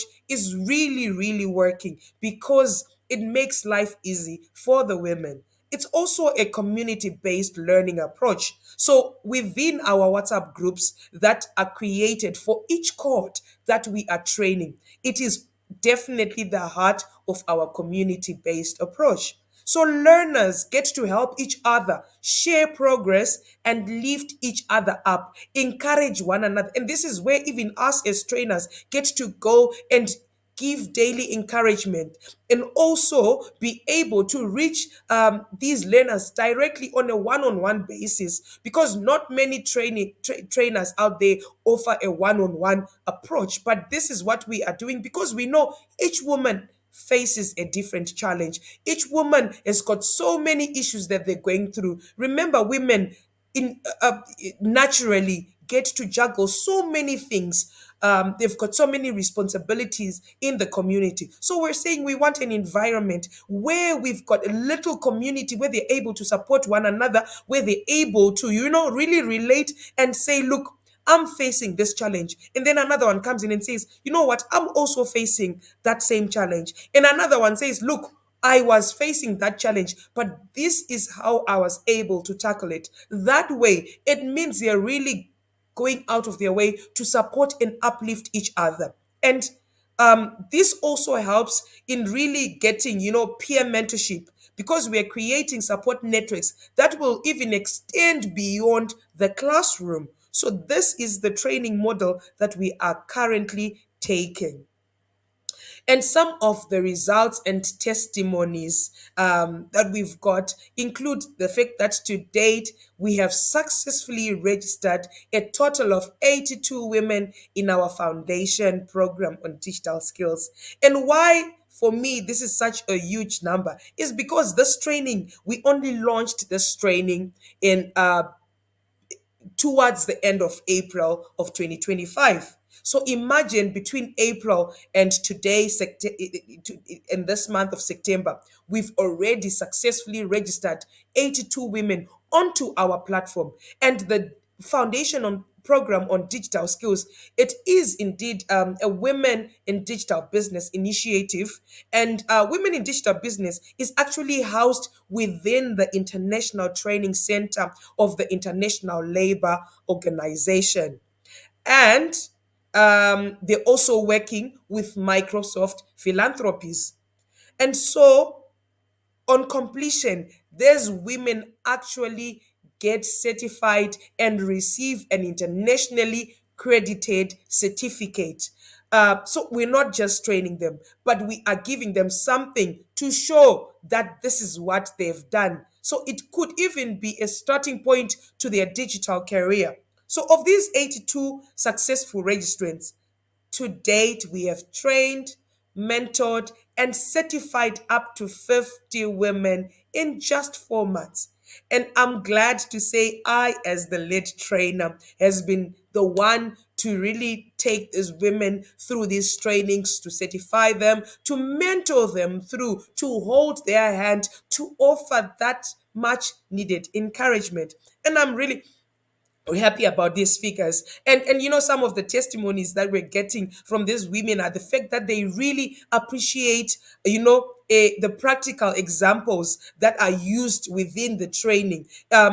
This lady, Mavis, said, the use of real world examples made it really easy to understand as I went through my training. And she also talks about the supportive environment that is created. She says you created a supportive and inclusive environment where everyone felt comfortable asking questions. This is really what we are trying to achieve, a place that is comfortable as it can get, somewhere where the women can call, home, and say, look, I'm in my, in a good space, I'm in a comfortable space, I'm in my happy zone because I've got fellow women in here. She also said that her self-esteem was really rejuvenated, gaining some confidence, knowing that she can have a support system around her, not judging her, but helping her to grow. And also, we offered this training to the ladies as a free course at entry point, and this was really a plus for these ladies. And another lady came in and said, you know what? I truly appreciate how accessible and supportive you were throughout the foundation program. Knowing that I could reach out with any question and always receive guidance made a big difference. It was also really affirming to receive email confirmations whenever I submitted my work. It assured me that my efforts were recognized and valued. So your consistent reminders and encouragement about the importance of the course were incredibly motivating, and they helped keep us engaged every step of the way. So this is just some of the feedback that we did receive from the trainees that we have certified and trained in the last 4 months. And the impact, as I said, we are transforming lives. I believe we are genuinely transforming lives. And these results are actually measurable, and the impact is growing each day. So we actually have a growth rate of up to 550% in terms of registrations. Because when we started in April, we only had up to 12 people successfully registered. And to date, we've got a whooping 82 women successfully registered. So that's a huge growth. And of these 82, up to 50 of them have been certified and have successfully completed their training. So it means we've got just around 32 that are still working towards receiving their certificate, and the registration has not stopped. It's actually an ongoing registration, and we are super excited to invite more and more women into this training. And remember, as I said, all this has been achieved in just 4 months, and I am super, super excited about what lies ahead. So, the future vision, our next chapter on digital empowerment. So, we're not just focusing on the foundation skills, on the entry point. We want to do more. So, we all know that the future of our digital training lies in AI. Artificial intelligence is being what is on everybody's mouth these days. But you'll be surprised that, most women have got no idea what AI is about. A lot of women in Africa have got no idea what artificial intelligence is. So this year we're actually expanding into artificial intelligence literacy for entrepreneurs to ensure our learners remain competitive in the future economy. And we'll be offering the AI basics, AI tools. So we're going to be going through the practical AI applications, also AI business. So this is AI for entrepreneurship for those that are currently in business and would like to really expand on the tools that are available for them to use in order to expand their businesses, in order to reach more customers. So this is really where we are going to. And I also would like to talk about scaling and sustaining impact across Africa. So we are empowering communities through strategic growth and long-lasting partnerships. So our so we're actually targeting diverse African countries for growth. And I'm actually happy to say that of the 50 women I was actually talking about that have successfully been trained, they've been from across, quite a number of countries. We had women from Zimbabwe, we had women from Botswana, we had women from South Africa, we had African women that are in the United Kingdom also joining this training. So it was really, really wonderful to get women from these diverse background, and we've got a huge focus in order for us to grow. We would like to reach countries like Zambia, like Lesotho, Malawi, Mozambique, Mauritius, in order for us to maximize our regional impact. So basically, we're starting by just expanding, within Southern Africa, but also because this is an online training, it's not limited to just these few countries that I've named. It's accessible to anyone who has got a mobile phone. So we also want, as a way of scaling up, would like to leverage partnerships to expand reach. So we're looking at collaborating with NGOs, with local businesses, with our governments to build networks and to increase accessibility to mobile technology and training across communities. Would also like to implement the the trainer model. So we are not just training women and women entrepreneurs. We would also like to train trainers that will still go on. Once they've graduated, they become educators themselves. And this means we are able to multiply the program's impact and fostering a community leadership and sustained growth. And the good thing about the the trainer model is that it's not just open to women, but to even men, because men can become trainers for women as well. So that program, we are also implementing it as a way to grow, as a way to sustain this initiative. Would also like to utilize affordable and accessible technology. And I've already spoken about the fact that we are using WhatsApp and low cost smartphones to efficiently scale the initiative and obviously to reach more women affordably. And also would like to secure long term funding through partnerships. So would like to establish government and corporate collaborations to obtain grants, donations, so as to ensure the program sustainability and continuous community impact. So I am now inviting everybody to join the movement. So, you know what? Let's come together and create an ecosystem of support and of empowerment. Whether you're an entrepreneur, you're an NGO leader, or a tech professional, there is a way for you to get involved, whether it's through partnership, it's funding, or by simply becoming a mentor. So I am inviting everyone who is here to join the movement. We would like really to grow. And you know, joining this digital revolution can really unlock new opportunities and empower you to thrive in today's fast paced world. So, by signing up for our next training session or sharing our programs with others, you're actually taking a step towards bridging the digital divide and shaping a brighter future. So, together, we can harness the power of technology to drive growth, innovation, and positive change in our communities. So, I will say this again: join the movement. We really, really want more hands on deck as we take digital empowerment to everybody in Africa, women especially, because of that digital divide that still remains. So, yes, the future is digital. And digital skills are not just a pathway to the future, they are the key to unlock Africa's potential. And the women leading this change will shape the continent's destiny.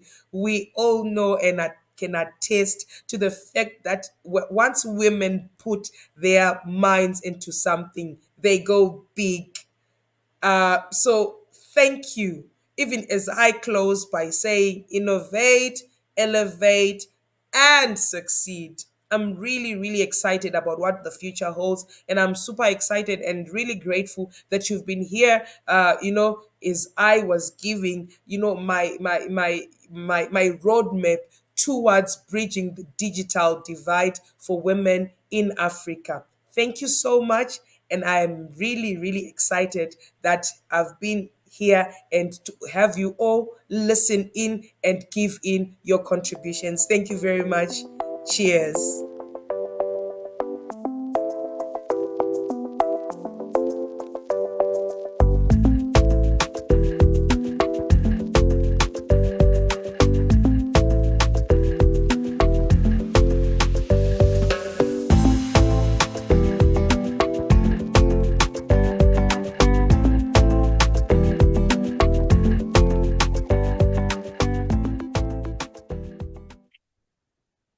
Hello and hi there, Sibanye Dev Conference 2025.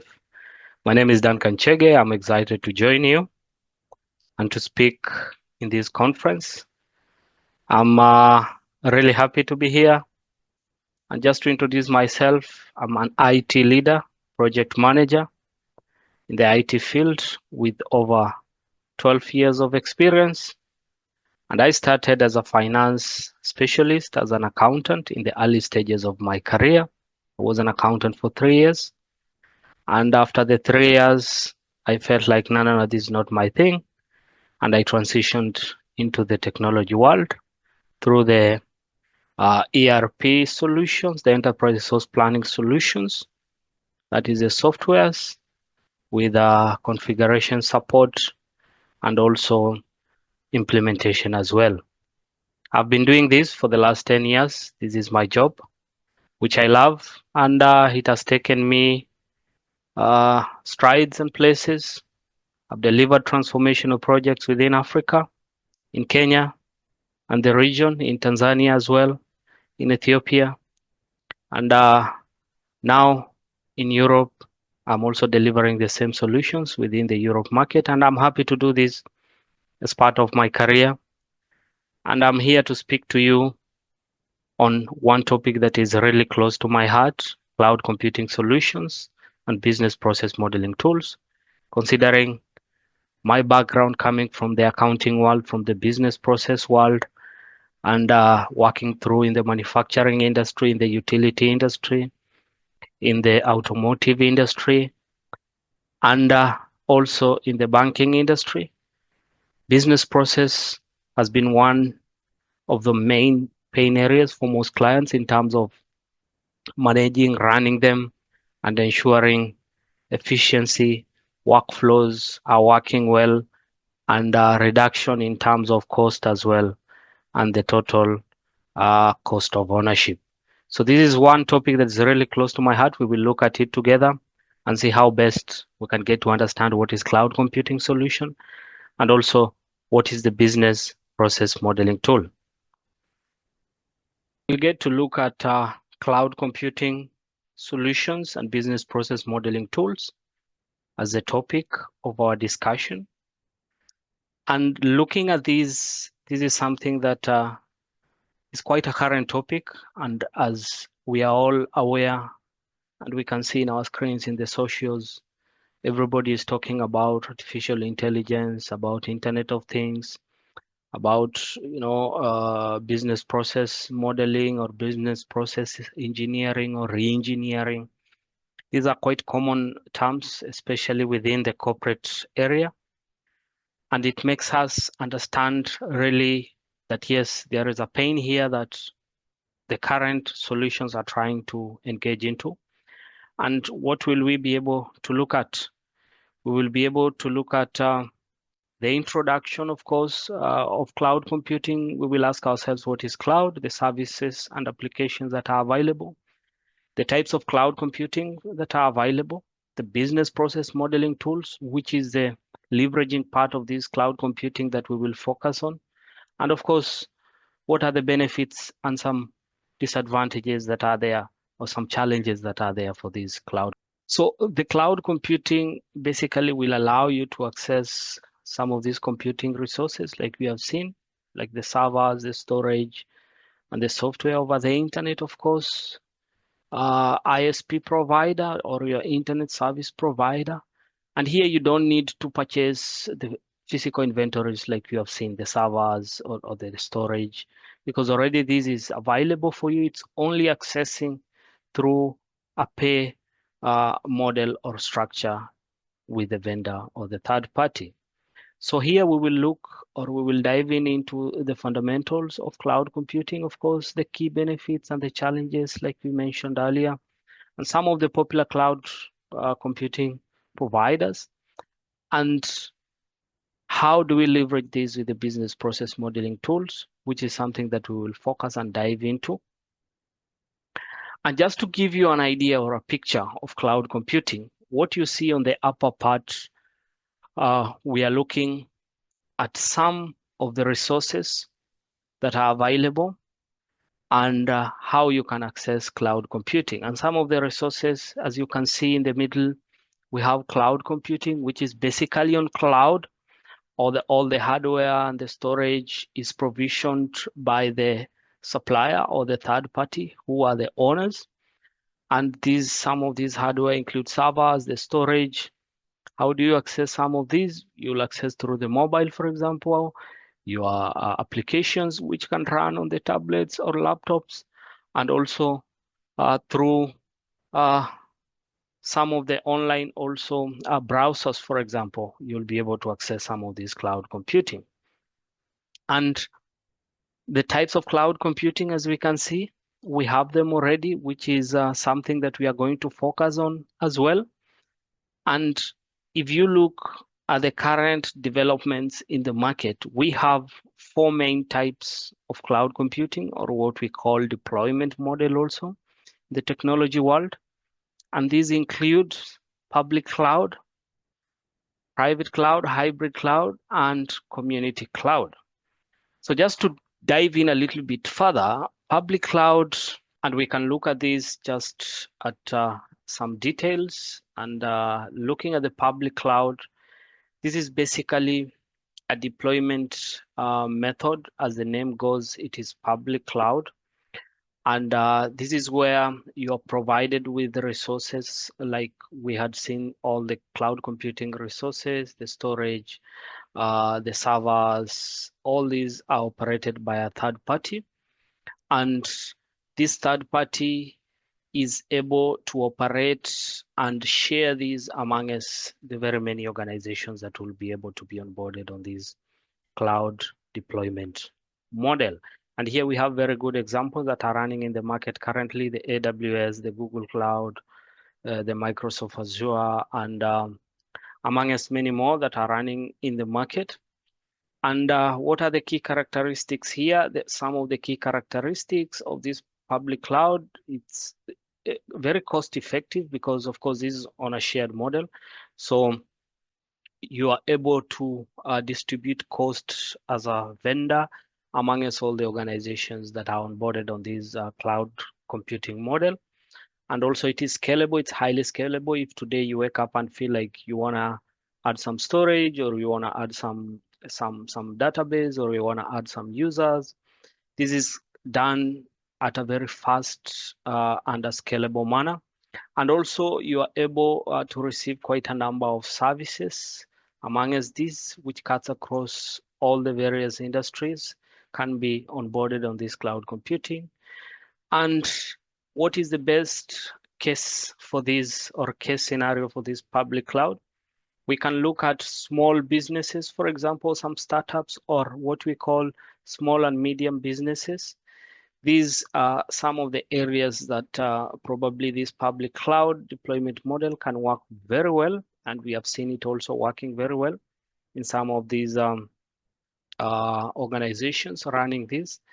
And also in some organizations, yes, they might be as big as you can imagine, but they don't have really complex business processes. These also can work very well. The second one, which is a private cloud deployment model, as the name goes, this is quite private. And how is it private? In a manner whereby you find this is dedicated to a single organization that is consuming this kind of solution, of course, provided by a third party or a vendor, similarly like public cloud, but now it is dedicated to a single organization which is consuming these resources. This brings in quite unique characteristics in terms of this model. You have greater control as an organization or as the owner. You also have enhanced security because the kind of security that will be provisioned there will be specific for you as an organization.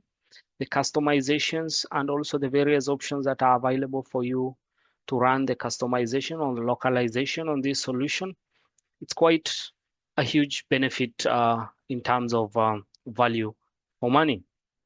So what are the best use cases that we can look at here? The best use cases is, of course, organizations that have kind of very complex processes. They are really good use cases here to run this kind of a solution.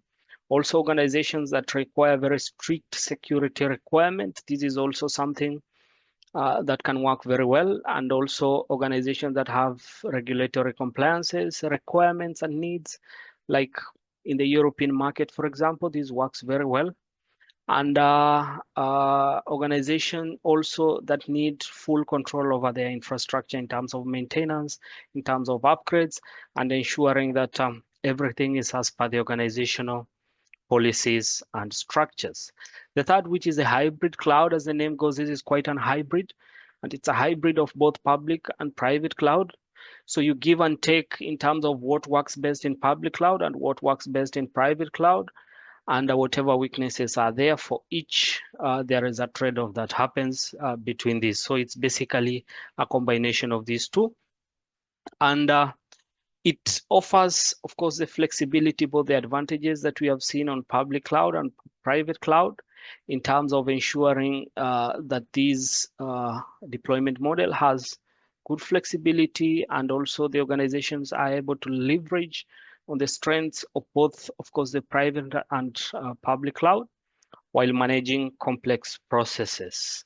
The best use cases for this hybrid cloud model is for really large enterprises that want to keep some sensitive data in private cloud while using public cloud, for example, for less sensitive data, or for example, for less sensitive organization or line of businesses in terms of organizational operation. The last one, but not least, is the community cloud, which, as the name goes, this is a community cloud. And how to quantify the communism here, or the community here, is you find organizations in the same industry, for example, very critical industries like the public health industry, or organizations in the, let's say, the aviation industry.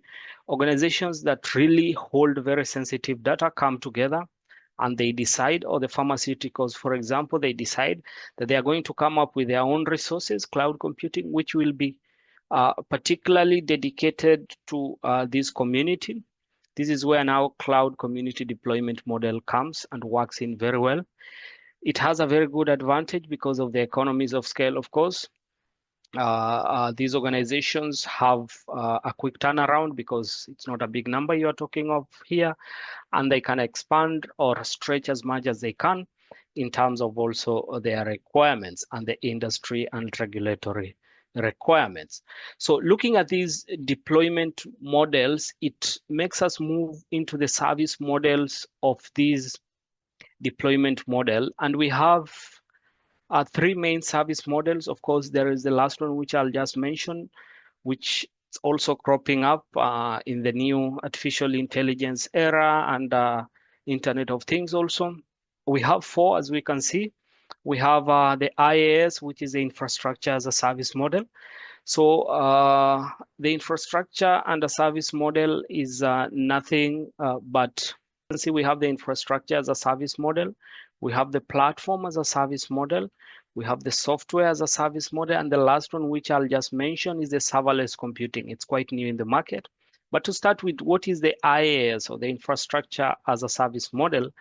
You find this is a model that provides infrastructure, as the name goes, and the resources that go around infrastructure. That is, for example, the servers, the storage, and networking over the internet on a pay-as-you-go kind of scale to customers or to the clients. And what does the client manage? The client will only be responsible for the operating systems, of course, the middleware, the applications, and also the data that flows through this infrastructure. And some of the best use cases which we can apply here, or what is it best for? It's best for organizations that really might need full control over their IT infrastructure, and also who want to build and manage their own systems. For example, the virtual machines and the databases. This works very well with these kind of organizations. And the second one, which is the PaaS, or the platform as a service, you find, as the name goes, this is a platform that is provided by a third party or a vendor. And it's provided mostly, for example, to developers to build some of these solutions to run and manage the applications as well, without worrying about the underlying infrastructure. So the infrastructure has been already taken care of. Only the platform, a ready platform, is provided to the developers for them to build these applications. So what will the owner manage here? The owner will be able to manage, of course, the application that they have built and the data, while the provider manages all the infrastructure that has been provided to them. Here, the difference, or the main difference between IaaS and PaaS, is all the infrastructure is managed by the service provider, including the operating system as well as networking. Some of the best use cases here, as we mentioned, of course, it's good for developers or for the development world. And it works very well because you don't need to worry about the infrastructure. All you need to do is to focus on your application and you are good to go. This includes any kind of application, mobile application, web application, as well as any kind of application. The third one, which is the SaaS, or the software as a service model, happens here. Basically, the provider manages everything, including the software, including the data, the runtime, the operating systems, and also the servers and the infrastructure. The last one, which is just a mention, I can mention, is the serverless computing. It's quite a new baby in the block. What it is, it's basically a model whereby the cloud computing provider dynamically will provide some of these allocation and provision of servers. This is dynamically on a need basis. And it's really a good model because at the end of the day, what you see or what you will manage is purely on your application. Otherwise, the rest in terms of infrastructure has been provided by the owner. You'll only focus on your application and you're good to go. The best use cases, of course, this is on a need basis. For example, whenever they have huge events that are happening with some tasks that need some scaling, upscaling or downscaling, this is the best time for you to go with the serverless computing on a need basis. So those are the main service models, of course, and it closes our topic on the cloud computing providers and service models. And here we can focus on the big cloud computing providers in the market, as we can see.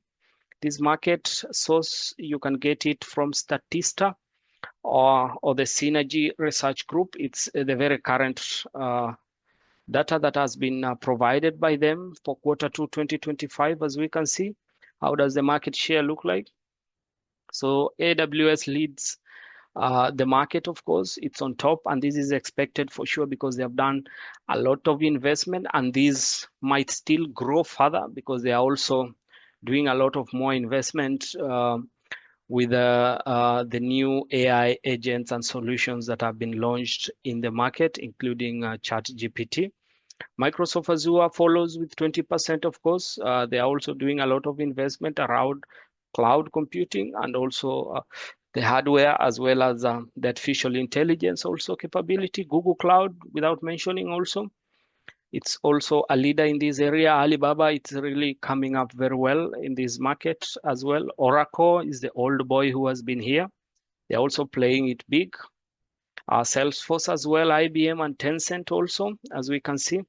So one funny thing is, which I know most of us might have seen this news recently for Salesforce and Oracle, they had a downsizing of their employees due to performance. But if you ask me, I have a strong feeling this is due to cloud computing or artificial intelligence adoption in their organization. You find since they're the ones who are pushing cloud computing solutions in their organizations, they are able to adopt some of these solutions and optimize some of these processes or the business processes, increase on efficiency, workflows.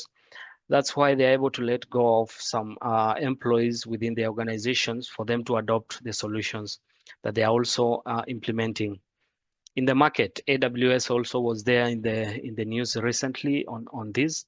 So without any question, cloud computing is the way to go. And as we can see, also the leaders who are the market providers of these solutions are also adopting it, and also the revenue is huge here. So if we position ourselves well as developers or as a provision of these solutions in cloud computing or artificial intelligence or Internet of Things, I think this market is big for all of us. $99 billion plus a turnover of 25 years year on year. This is not a small number. I think Africa can have a good share of this as well.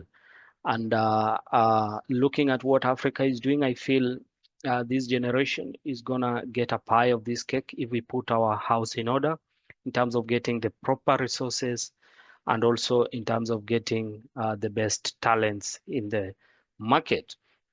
So what is some of the applications of this cloud computing? So just to mention quickly, which we can start by mentioning or quoting Jones Dinsdale, who is the chief analyst of Synergy Research Group, the data provider in the previous slide. He said this is a good time to be a cloud provider. Of course, That's why we need to ask ourselves very difficult questions in this conference and these kind of platforms whereby we are discussing cloud computing, artificial intelligence, and business process modeling as well.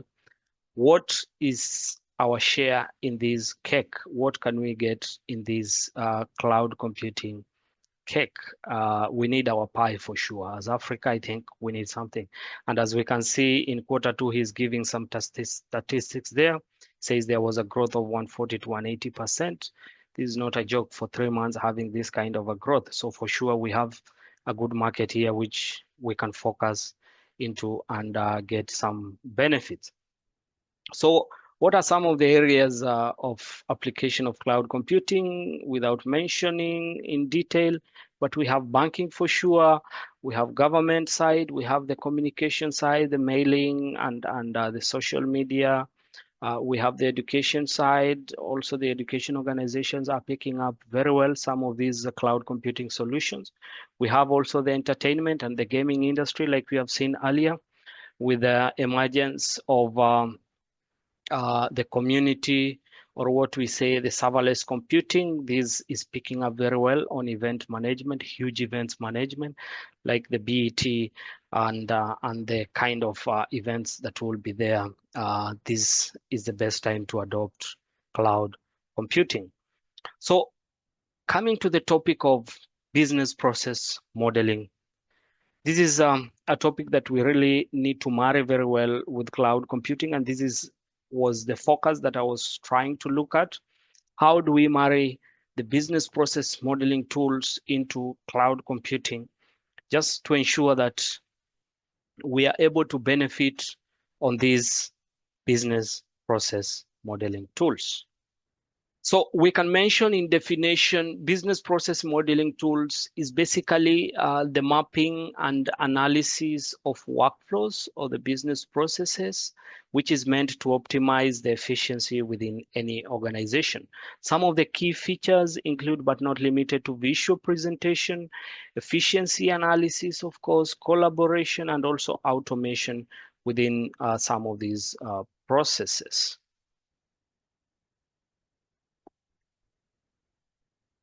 So we can look at the definition of this business process modeling, and by definition, this is basically the mapping, the analysis of workflows and business processes, and and the objectives include efficiency, transparency, optimization, of course. And how do we choose the right tools? You need to consider your needs, evaluate features, factor in cost and complexity, and testing options. So how do we leverage cloud and BPM? That was our main topic here. Leveraging cloud and BPM, we can break it down into 4 areas. We have some comprehensive business process modeling tool suites that are provided in the market by some of the biggest market players like SAP with Signavio and Appian. This is a great tool, Signavio. I've used it. It makes wonders. You know, you're able to build business process flows, some standard processes, customize with all your flows and your approvals, your workflows, and finally realize this into the solution. It's a great tool. We also have general diagramming and design, e.g. Microsoft Visio and Creately also. This is a great tool, Visio as well. I've used it and I've seen the wonders it can do. And I think most of us can agree Microsoft Visio, when it comes to presentation, it's one of the best.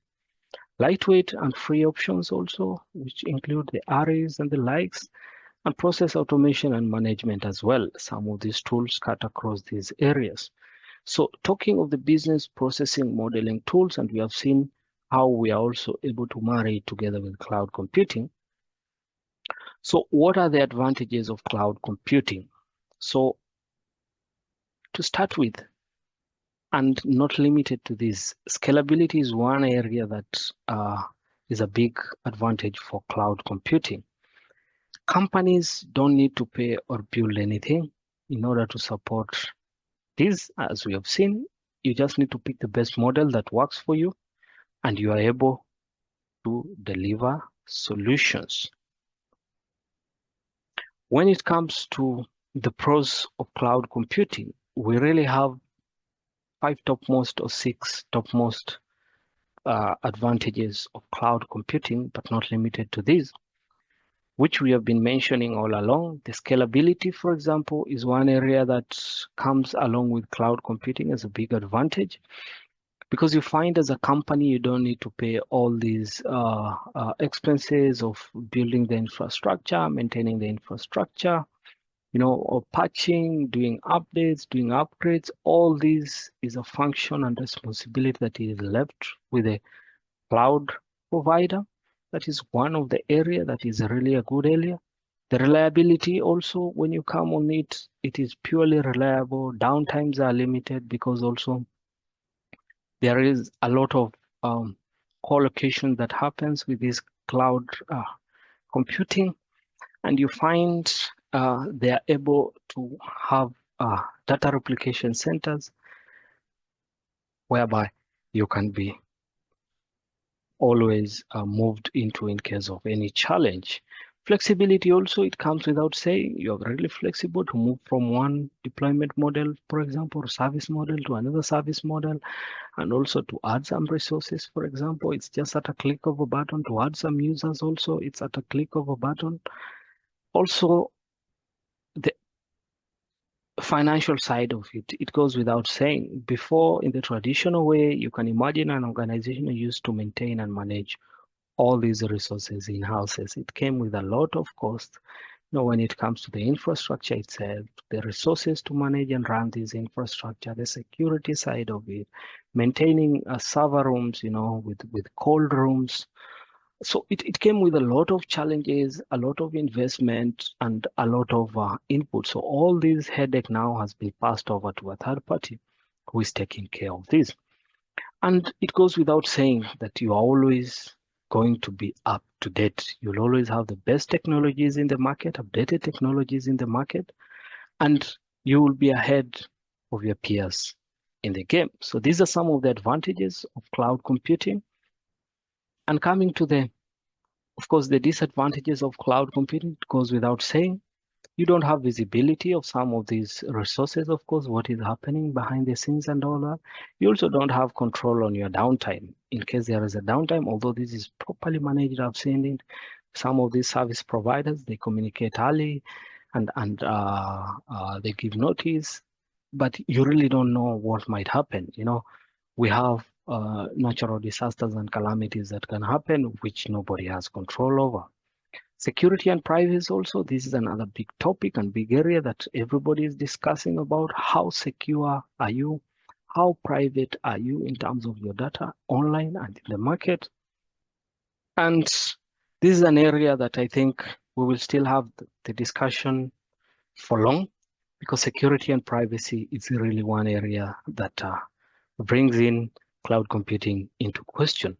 Of course, lack of expertise, like we earlier mentioned, especially in some of these markets, we have lack of enough expertise. Of course, now people are picking it up, considering that we have a lot of discussion going around about machine learning, AI, and cloud computing. And I think now people are picking it up, and we might be able now to get more expertise coming into the market and supporting these solutions.